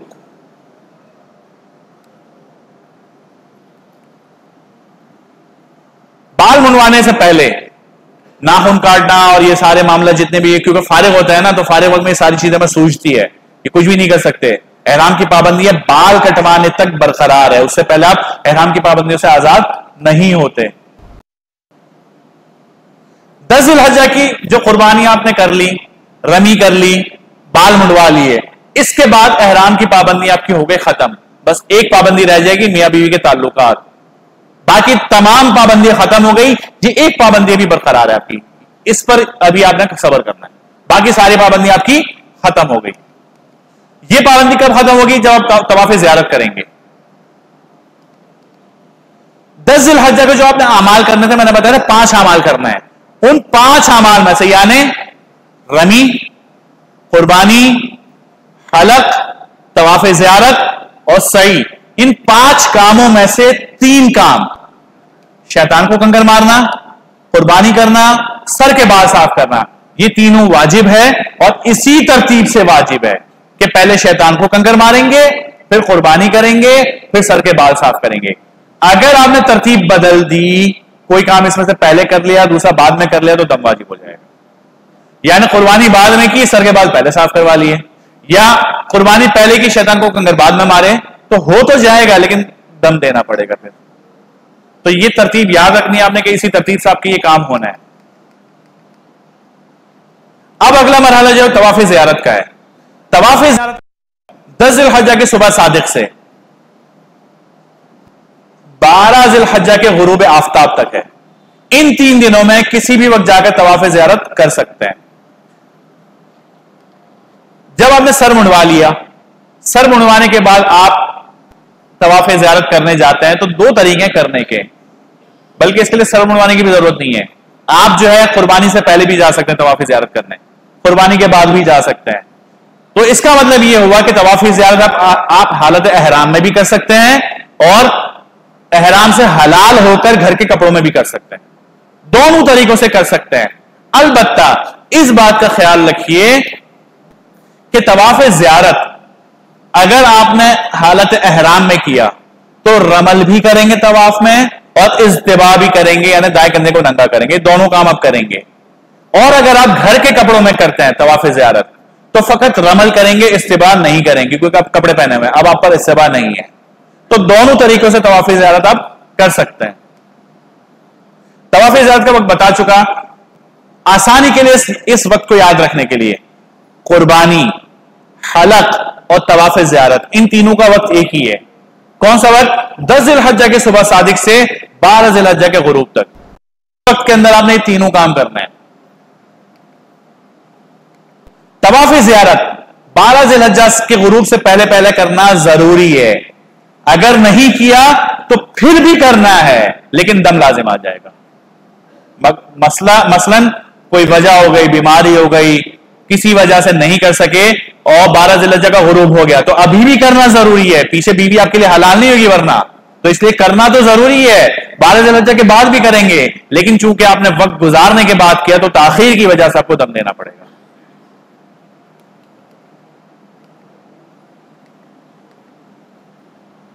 रही बात खवातीन की, बसा औक़ात ऐसा होता है कि खवातीन के अय्याम शुरू हो जाते हैं इन दिनों में, और वो तवाफ ज़ियारत का वक्त खत्म होने तक, यानी 12 ज़िलहज्जा की मगरिब तक पाक नहीं हो पाती, उनके अय्याम चल रहे होते हैं। तो अब उनके लिए फिर यही है कि 12 ज़िलहज्जा के बाद जब पाक हो जाए तो फिर वो पाक होने के बाद तवाफ ज़ियारत कर लें। और इस ताखीर की वजह से, चूंकि उनके पास उज़्र था तो उन पर दम भी नहीं है, उज़्र था, ताखीर की वजह से उन पर दम नहीं है। अलबत्ता अगर मर्द हज़रात ताखीर से ये करेंगे तो उन पर दम जरूर आएगा। इसमें एक परेशानी और होती है, वो परेशानी ये होती है कि बसा वक्त आपकी फ्लाइट का शेड्यूल ऐसा होता है कि खवातीन पाक नहीं होती और वापसी का वक्त शुरू हो जाता है, यानी अब आपने फ्लाइट में बैठना है, घर वापस आना है, तो आप परेशान के करें तो क्या करें? कोशिश करें कि फ्लाइट आगे हो जाए आपकी। नहीं होती तो अब मजबूरी है कि तवाफ ज़ियारत भी करके आना है, नहीं करेंगे तो मियां बीवी के ताल्लुकात। दूसरा कि अहम तरीन रुकून है तवाफ ज़ियारत, 2 ही रुकून है ना, या तो वुकूफ़ अरफा या तवाफ ज़ियारत है, बड़ा रुकून छूटेगा आपका, करके तो आना है। अब क्या करेंगे? वो खातून जो नापाकी की हालत में है, उसी हालत में मस्जिद हराम जाएंगी, इस्तिग़फ़ार करती रहे, चूंकि नापाकी की हालत में जा रही है। उसी हालत में तवाफ ज़ियारत करें, सही करें, और इसके बाद हुदूद हरम में एक अदद बड़ा जानवर, जिसको हम बुदना कहते हैं, वो जानवर जिसमें 7 हिस्से होते हैं, गाय, बैल, ऊंट वगैरह, इनको कुर्बान करवाएं वहां पर और फिर वापस आ जाए, तो तवाफ ज़ियारत भी हो जाएगा। और नापाकी की हालत में चूंकि तवाफ ज़ियारत किया तो उसके जुर्माने में बुदना देना था, तो वो भी अदा हो जाएगा। इसके किए बगैर वापस नहीं आना, वरना यहां से भी दोबारा जाना पड़ेगा। तवाफ ज़ियारत के बगैर मियां बीवी आपस में हलाल नहीं होते हैं। तवाफ ज़ियारत का तरीका वही तरीका जो हमने उम्रे में तवाफ किया था। सही का तवाफ ज़ियारत के बाद जब तवाफ ज़ियारत कर लिया, अब आप पर से सही से पहले ही सही करना वाजिब है, लेकिन वो इसका हिस्सा नहीं है। जहां तवाफ ज़ियारत आपका हुआ, हर तरह की पाबंदियों से आप आजाद हो गए, अब कोई पाबंदी नहीं है। तवाफ ज़ियारत के बाद आपने सही करनी है। जब तवाफ ज़ियारत कर लिया, 2 रकात पढ़ ली, दुआएं कर ली, सब कुछ कर लिया, अब आप सही करें। ये सही हज की सही कहलाती है। तवाफ ज़ियारत के बाद की जाने वाले सही हज की सही कहलाती है और ये वाजिब है। नहीं करेंगे तो दम देना होगा। तो ये करके भी आए। तवाफ ज़ियारत और सही से जब फारिग हो जाएं, अब मिना वापस आ जाए। मिना वापस इसलिए आएंगे कि अब अपने अगले 2 दिन दोबारा शैतान को पत्थर मारना है। तो 11 और 12 ज़िलहज्जा की रातें मिना में गुजारना सुन्नत है। अगर आप नहीं गुजारते, होटल चले जाते हैं, तो ये खिलाफ सुन्नत मकरूह काम है, नहीं करना चाहिए। हम लोग यही करते हैं, मिना में नहीं जाते, हम सीधे होटल चले जाते हैं। जाना होटल चले जाए, नहा धोकर वापस आ जाए, कपड़े पहनकर मिना में रातें गुजारें। जा रहे हैं तो सुन्नत के मुताबिक हज करें। वहां पर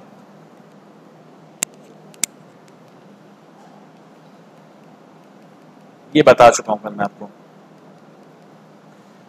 हज का चौथा, पांचवा और छठा दिन, चूंकि 10 ज़िलहज्जा को करने वाले अब सारे काम कर चुके हैं, अब अगले 3 दिन है 11, 12, 13, यानी चौथा, पांचवा और छठा दिन। हज की रमी में कुल 4 दिन होते हैं हज की रमी के लिए, 10, 11, 12 और 13। 10 की रमी तो अब कर चुके, वाजिब थी। 11 और 12 की रमी बाकी है, ये भी वाजिब है। 13 की रमी वाजिब नहीं है, करना चाहते हैं कर लें, बहुत फजीलत वाली रमी है। जब जाते हैं तो करके आए। तो वाजिब अब आपका क्या रहेगा? सिर्फ 2 रमी रह गई, 11 की रमी, एक 12 की रमी। कैसे करेंगे ये रमी हम? तरीका वही है, 7 कंकर मारना, लेकिन कैसे? इसका वक्त शुरू होगा 11 ज़िलहज्जा ज़वाल के बाद, यानी ज़ोहर की नमाज पढ़ के आप जाएंगे। उससे पहले की जाने वाली रमी कबूल नहीं है, क्योंकि वक्त ही दाखिल नहीं है। जब रमी करने जाएंगे तो आप सबसे पहले छोटे शैतान की खिदमत करें, फिर दरमियानी शैतान पर जाए, उसको कंकर मारें, और उसके बाद आखिरी जो शैतान उसको मारें। तरीका वही होगा, हर कंकर पर आप दुआ पढ़ेंगे, बिस्मिल्लाह अल्लाहु अकबर रगम शैतानी वरिदल रहमान अल्लाहुम्मा जअलहु हज्जम मबरूरा व ज़म्मम मग़फ़ूरा व सअयन मशकूरा। याद नहीं तो बिस्मिल्लाह अल्लाहु अकबर, इतना काफी हो जाएगा। हर कंकर के ऊपर आप ये दुआ मांगेंगे और शैतान को कंकर मारेंगे। साथ में ये काम करेंगे कि रमी करने के बाद, यानी जब छोटे शैतान को आप कंकर मारेंगे, रमी करने के बाद एक तरफ आकर खड़े हो जाएं, अल्लाह की हम्द सना करें, दुरूद शरीफ पढ़ें, खूब दुआएं मांगे। कल मैंने आपसे एक बात अर्ज की थी कि हज़रत हसन बसरी रहमतुल्लाह अलैह ने कुछ मकामात की निशानदही की थी जहां पर हाजियों की दुआएं कसरत से कबूल होती हैं। उसमें से एक मौका ये है, यहां पर भी दुआएं कबूल होती है। यहां पर भी हम जल्दबाजी करते निकल जाते हैं, जाना नहीं है। यहां से कंकर मारने के बाद एक तरफ खड़े हो जाए, दुआएं मांगे। दुआएं जब हो गई आपकी, अब आगे चलें, दूसरे नंबर वाले शैतान पर, दरमियाने शैतान पर आए, उसको भी कंकर मारें जैसे पहले वाले को मारे, फिर एक तरफ खड़े होकर फिर आपने दुआएं करनी है। ये एक और मौका है जहां पर दुआएं कबूल होती हैं। इसके बाद फिर आप आने तीसरे यानी बड़े वाले शैतान पर, इसको कंकर मारें और अब दुआ नहीं करनी आपने।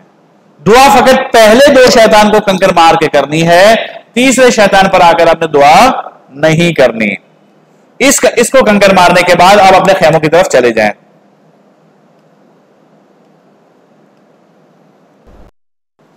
11 ज़िलहज्जा की रमी हो गई, मिना में रात गुजारें, इबादत करें। फिर 12 ज़िलहज्जा को दोबारा इसी तरह, जिस तरह 11 ज़िलहज्जा की रमी की थी, 12 की रमी भी फिर इसी तरह हमने करनी है। इसके मसनून औकात भी देख लीजिए इस नक्शे के अंदर। ज़वाल से पहले रमी ममनू है।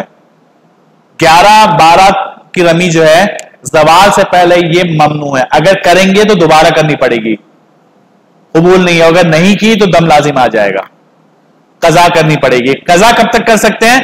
13 ज़िलहज्जा की मगरिब तक कज़ा कर सकते हैं। अगर कोई रमी छूट जाती किसी वजह से तो आपके पास वक्त है, 13 ज़िलहज्जा की मगरिब तक जाकर आप रमी कर सकते हैं, रमी कर लें।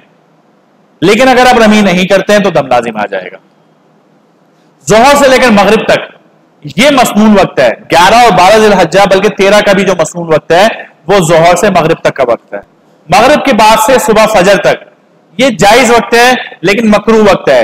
ज़ईफ, कमजोर, बूढ़े लोग, खवातीन जो इस वक्त में जाकर कर सकते हैं, उनके लिए मकरूह भी नहीं है, उज़्र है उनका, उनके लिए मकरूह भी नहीं जाकर कर सकते इस वक्त में।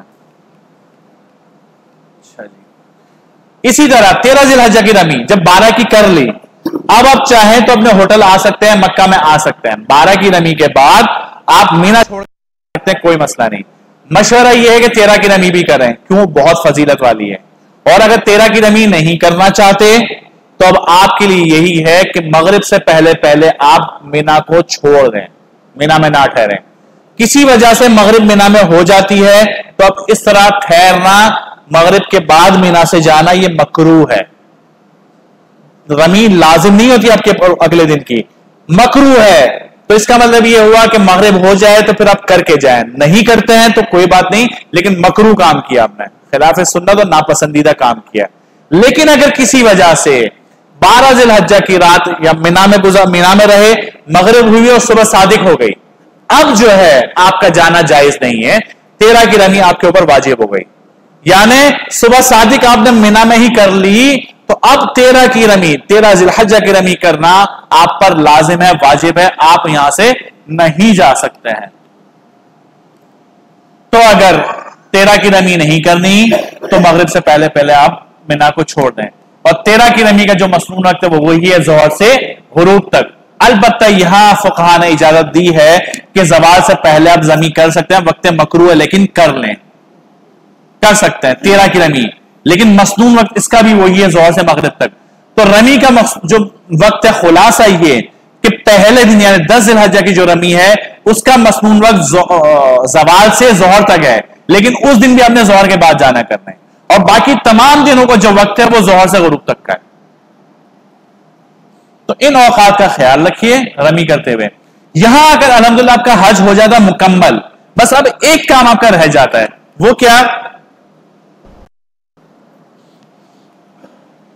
तवाफ विदा। ये वाजिब है। हम जो यहां से जाते हैं हमें आफाकी कहा जाता है। आफाकी वो जो मीकात से बाहर जितने भी रहते हैं वो सब आफाकी कहलाते हैं। तो हमारे वजह तवाफ विदा करना वाजिब है। इसका तरीका आम तवाफ की तरह, जैसे आप निफिल तवाफ करेंगे ना, ये भी वैसा ही है। ना इसमें इस्तिबा होगा, ना रमल होगा, ना इसके बाद सही है। बाज लोग इसके बाद सही करने जाते हैं, सही नहीं है। निफिल तवाफ के बाद सही नहीं होती, वैसे ही तवाफ विदा के बाद भी सही नहीं है, लेकिन ये तवाफ करना वाजिब है। अच्छा जी, तवाफ ज़ियारत के बाद निफिल तवाफ करेंगे, उम्रे भी करेंगे। बेहतर तो यह है कि घर आते हुए आखिरी तवाफ आपका तवाफ विदा होना चाहिए, लेकिन किसी वजह से आप ये तवाफ नहीं कर पाते हैं और तवाफ ज़ियारत के बाद कोई भी एक निफिल तवाफ आप कर चुके हैं, तो वो निफिल तवाफ आपके इस तवाफ विदा के कायम मकाम हो जाएगा। तवाफ विदा बिल्कुल नहीं करेंगे, तवाफ ज़ियारत के बाद कोई तवाफ नहीं किया, तो इसका मतलब तवाफ विदा नहीं हुआ, वाजिब छूटा, दम देना पड़ेगा। लेकिन तवाफ ज़ियारत के बाद अगर आपने कोई निफिल तवाफ भी कर लिया है और आखिर में तवाफ विदा नहीं कर सके, तो यह वाजिब आपका उसके कायम मकाम हो जाएगा और आपके ऊपर से दम खत्म हो जाएगा।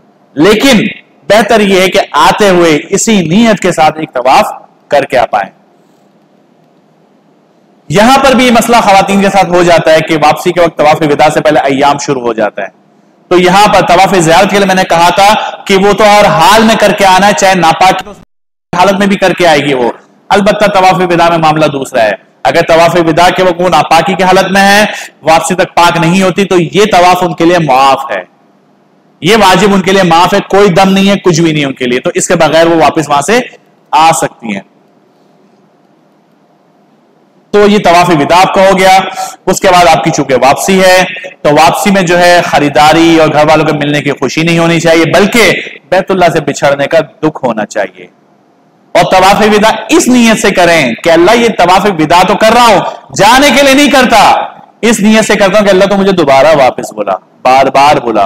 तो वापसी आते हुए हमारे जहनों में, हमारे दिलों में हसरत और अफसोस होना चाहिए, घर वालों से मिलने की खुशी नहीं होनी चाहिए। चूंकि जैसे हमने उम्र में भी यही काम किया था कि बहुत सारे अहकामात चूंकि बीच में आते हैं तो कोई गड़बड़ हो जाती है। मुख्तसरन एक स्लाइड के ऊपर मुख्तसर हज देख लीजिए कि हमने क्या करना है, जल्दी जल्दी इस चीज को देख लेते हैं। 8 ज़िलहज्जा को हमने हज का एहराम बांधना है, फिर मिना चले जाएं। ये नक्शा भी व्हाट्सएप पर शेयर हो चुका है, हमारे फेसबुक पेज पर भी है, चाहे तो वहां से जाकर देख लें। व्हाट्सएप पर जो लोग हैं जिनको नहीं मिला वो दोबारा हमसे मुतालबा कर सकते, दोबारा उनको मिल जाएगा। अच्छा जी, 8 ज़िलहज्जा को मिना आ जाएंगे।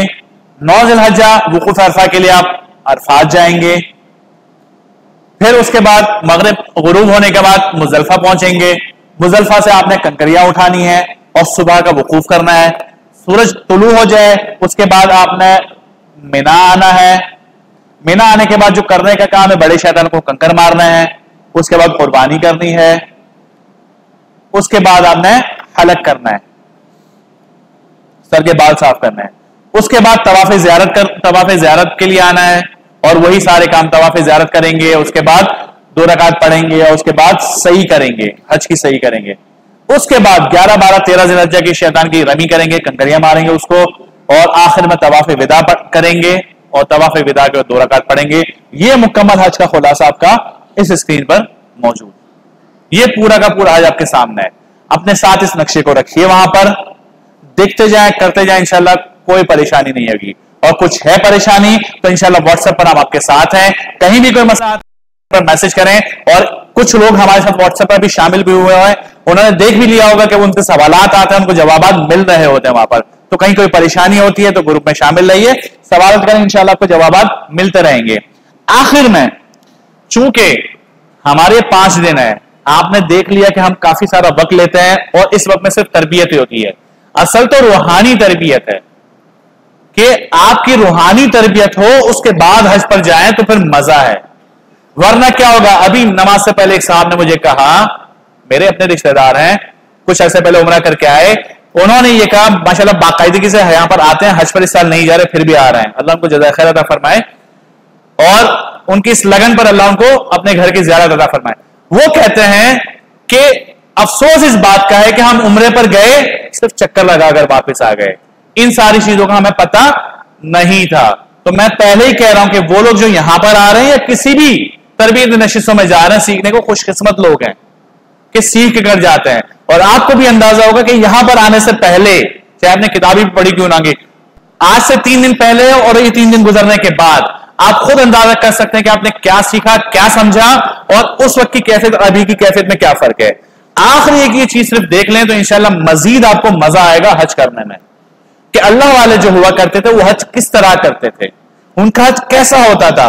हम मेनवान ऐसा तो नहीं कर सकते, लेकिन इसमें से अगर एक चीज भी हमें नसीब हो गए ना तो यकीन करें हमारा जबरदस्त हो गया। हजरत जुनैद बगदादी रहमतुल्लाह अलैहि सुल्तानुल औलिया कहा जाता था इनको, बहुत बड़े अल्लाह के वली थे, सब जानते हैं, इस्लाम से वाकिफ हैं सारे।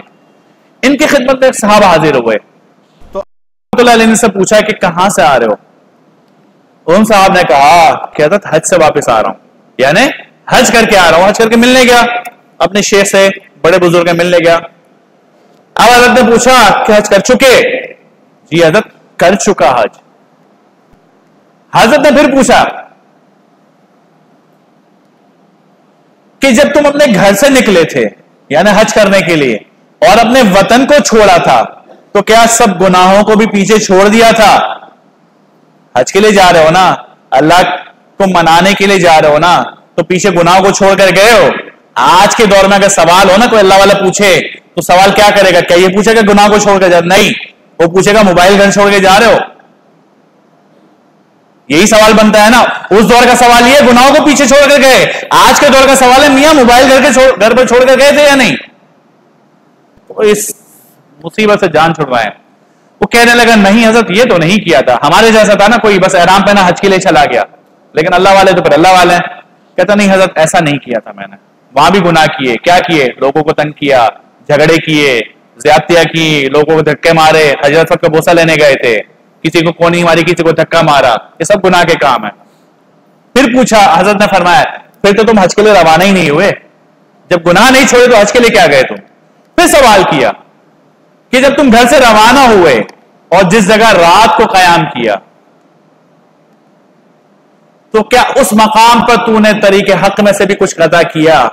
यानी अल्लाह, आसान से समझ ले, आसान अल्फाज में, कि अल्लाह से मिलने के लिए गए हो ना, तो क्या उस सफर में भी कुछ तय किया या सिर्फ ये जो हमें नजर आ रही है रास्ते इसको तय करके अल्लाह से मिलने के लिए गए? तो उस रास्ते के भी कुछ सफर को तय किया तूने? तो कहने लगा नहीं ऐसा तो नहीं हुआ कुछ भी। फिर हजरत ने कहा कि फिर तो तुमने हज के सफर की मंजिल ही तय नहीं की। फिर हजरत ने पूछा कि मीकात में एहराम बांधा था, तो क्या लवाजिम बशरियत को भी वैसे ही उतार फेंका जैसे अपने कपड़ों को? मतलब अपने सारे गुनाह, ख्वाहिशात, हसरतें, बहुत बहुत कुछ इसके जिम्मन में आ जाता है, उन सबको छोड़ा था? नहीं। कहा फिर तो तूने एहराम ही नहीं बांधा। फिर पूछा कि तूने अरफात के मैदान में कयाम किया, तो क्या इस कयाम में कश्फ व मुशाहिदा हक की सआदत भी हासिल हुई? यानी कुछ महसूस भी हुआ कि किस काम के लिए तू आया है? क्या होता है ना, लोगों को महसूस होता है कि अल्लाह मुझे, जैसे मिसाल का हम नमाज के लिए कहते हैं कि नमाज ऐसे पढ़े जैसे अल्लाह हमें देख रहा है, हम अल्लाह को देख रहे हैं। कम से कम क्या दर्जा है कि ये सोचे कि अल्लाह हमें देख रहा है। तो इस तरह की कोई कैफियत तुझे मिली वहां पर? हजरत नहीं। फिर तो तूने अरफात में वकूफ भी नहीं किया। फिर हजरत ने पूछा कि जब तुम मुजदलिफा में गया तो क्या तेरी मुराद तुझे हासिल हो गई? क्या तू इस मुराद को पाकर बाकी मुरादों को तर्क कर? मुराद क्या थी? अल्लाह को राजी करने गए थे कि अल्लाह को राजी कर लिया, और उसको राजी करने के लिए बाकी तमाम मुरादों को घर पे छोड़कर गया था। अब खुद समझ सकते हैं हमारी मुरादें क्या क्या है, तफसील में नहीं जाऊंगा, बहुत कड़वा मरहला है ये। तो अर्ज किया नहीं, फरमाया फिर तूने मुजदलिफा भी नहीं किया। फिर हज़रत ने पूछा जब सफा मरवा के दरमियान सही की तो मकाम सफा और दर्जा मरवा का भी कुछ इदराक हुआ? समझता है कि किस जगह पर गया था? सफा क्या है, मरवा क्या है? सब आपको याद होगा, शायद पढ़ा भी होगा। सफा वो पहाड़ी है जहां पर अल्लाह के नबी सल्लल्लाहु अलैहि वसल्लम ने कुरैश को मुखातिब होकर पहला खुतबा दिया था। आपने शायद याद होगा, याद करवाओ, थोड़ा बहुत तफसील में नहीं जाऊंगा, कि आप सल्लल्लाहु अलैहि वसल्लम पूछा था उनको जमा करके कि अगर मैं तुमसे कहूं कि पीछे इतना इतना लश्कर आ तुम हमला करने, क्या मान लोगे? याद आता है ना? वो सफा पहाड़ी का वाकया है। बीबी हाजरा वाला वाकया आपको याद होगा, उन्हीं की सुन्नत है। तो बहरहाल, तो पूछा क्या तुझे कुछ इदराक भी हो वहां पर? कहा नहीं, ऐसा तो कुछ भी नहीं हुआ। इरशाद हुआ फिर तुमने सही भी नहीं की। फिर हमने पूछा जब मीना पे पहुंचा तो क्या तेरी आरजुएं तुझसे साकित हो गई? छोड़ दिया था सारी आरजुओं को? हम क्या कहेंगे, नहीं हम मीना में गए नहीं, हम होटल में जाकर ठहरे थे। क्यों? हमें किसी मुफ्ती ने बता दिया था कि यहाँ ठहरना सुन्नत है, फर्ज वाजिब नहीं है, तो होटल में जाकर ठहरो, आराम करो। यही हम करते हैं। आप जाएंगे, आप भी करेंगे, ये अभी से मुझसे सुन ले, आप लोग भी यही करेंगे, हालांकि बार बार समझाते हैं कि काम ना करें। तो उन्होंने, उस बंदे ने कहा नहीं ऐसा नहीं किया। इरशाद फरमाया फिर तो तुम मीना भी नहीं किया। फिर हजरत ने पूछा कुर्बान गाह में जाकर जब तूने कुर्बानी की, छुरी फेरी जब जानवर के ऊपर, उसके साथ अपनी नफसानी ख्वाहिशात को भी कुर्बान कर डाला था? कहा नहीं। फरमाया फिर तो तूने कुर्बानी भी नहीं की। यानी बंदा जब कुर्बान कर रहा है ना, तो ज़हन में रखा नफ्स के ऊपर भी छुरी चला दे, ऐसा कुछ भी नहीं हुआ। कहा तूने फिर कुर्बानी भी नहीं की। फिर पूछा कि जब तूने कंकरियां फेंकी तो क्या तूने नफसानी लज्जात और शहवात को भी साथ ही फेंक दिया था? फिर वही बात है, क्या मोबाइल फेंक दिया था? कहा नहीं। इरशाद फरमाया कि फिर तो तूने कंकरियां भी नहीं मारी।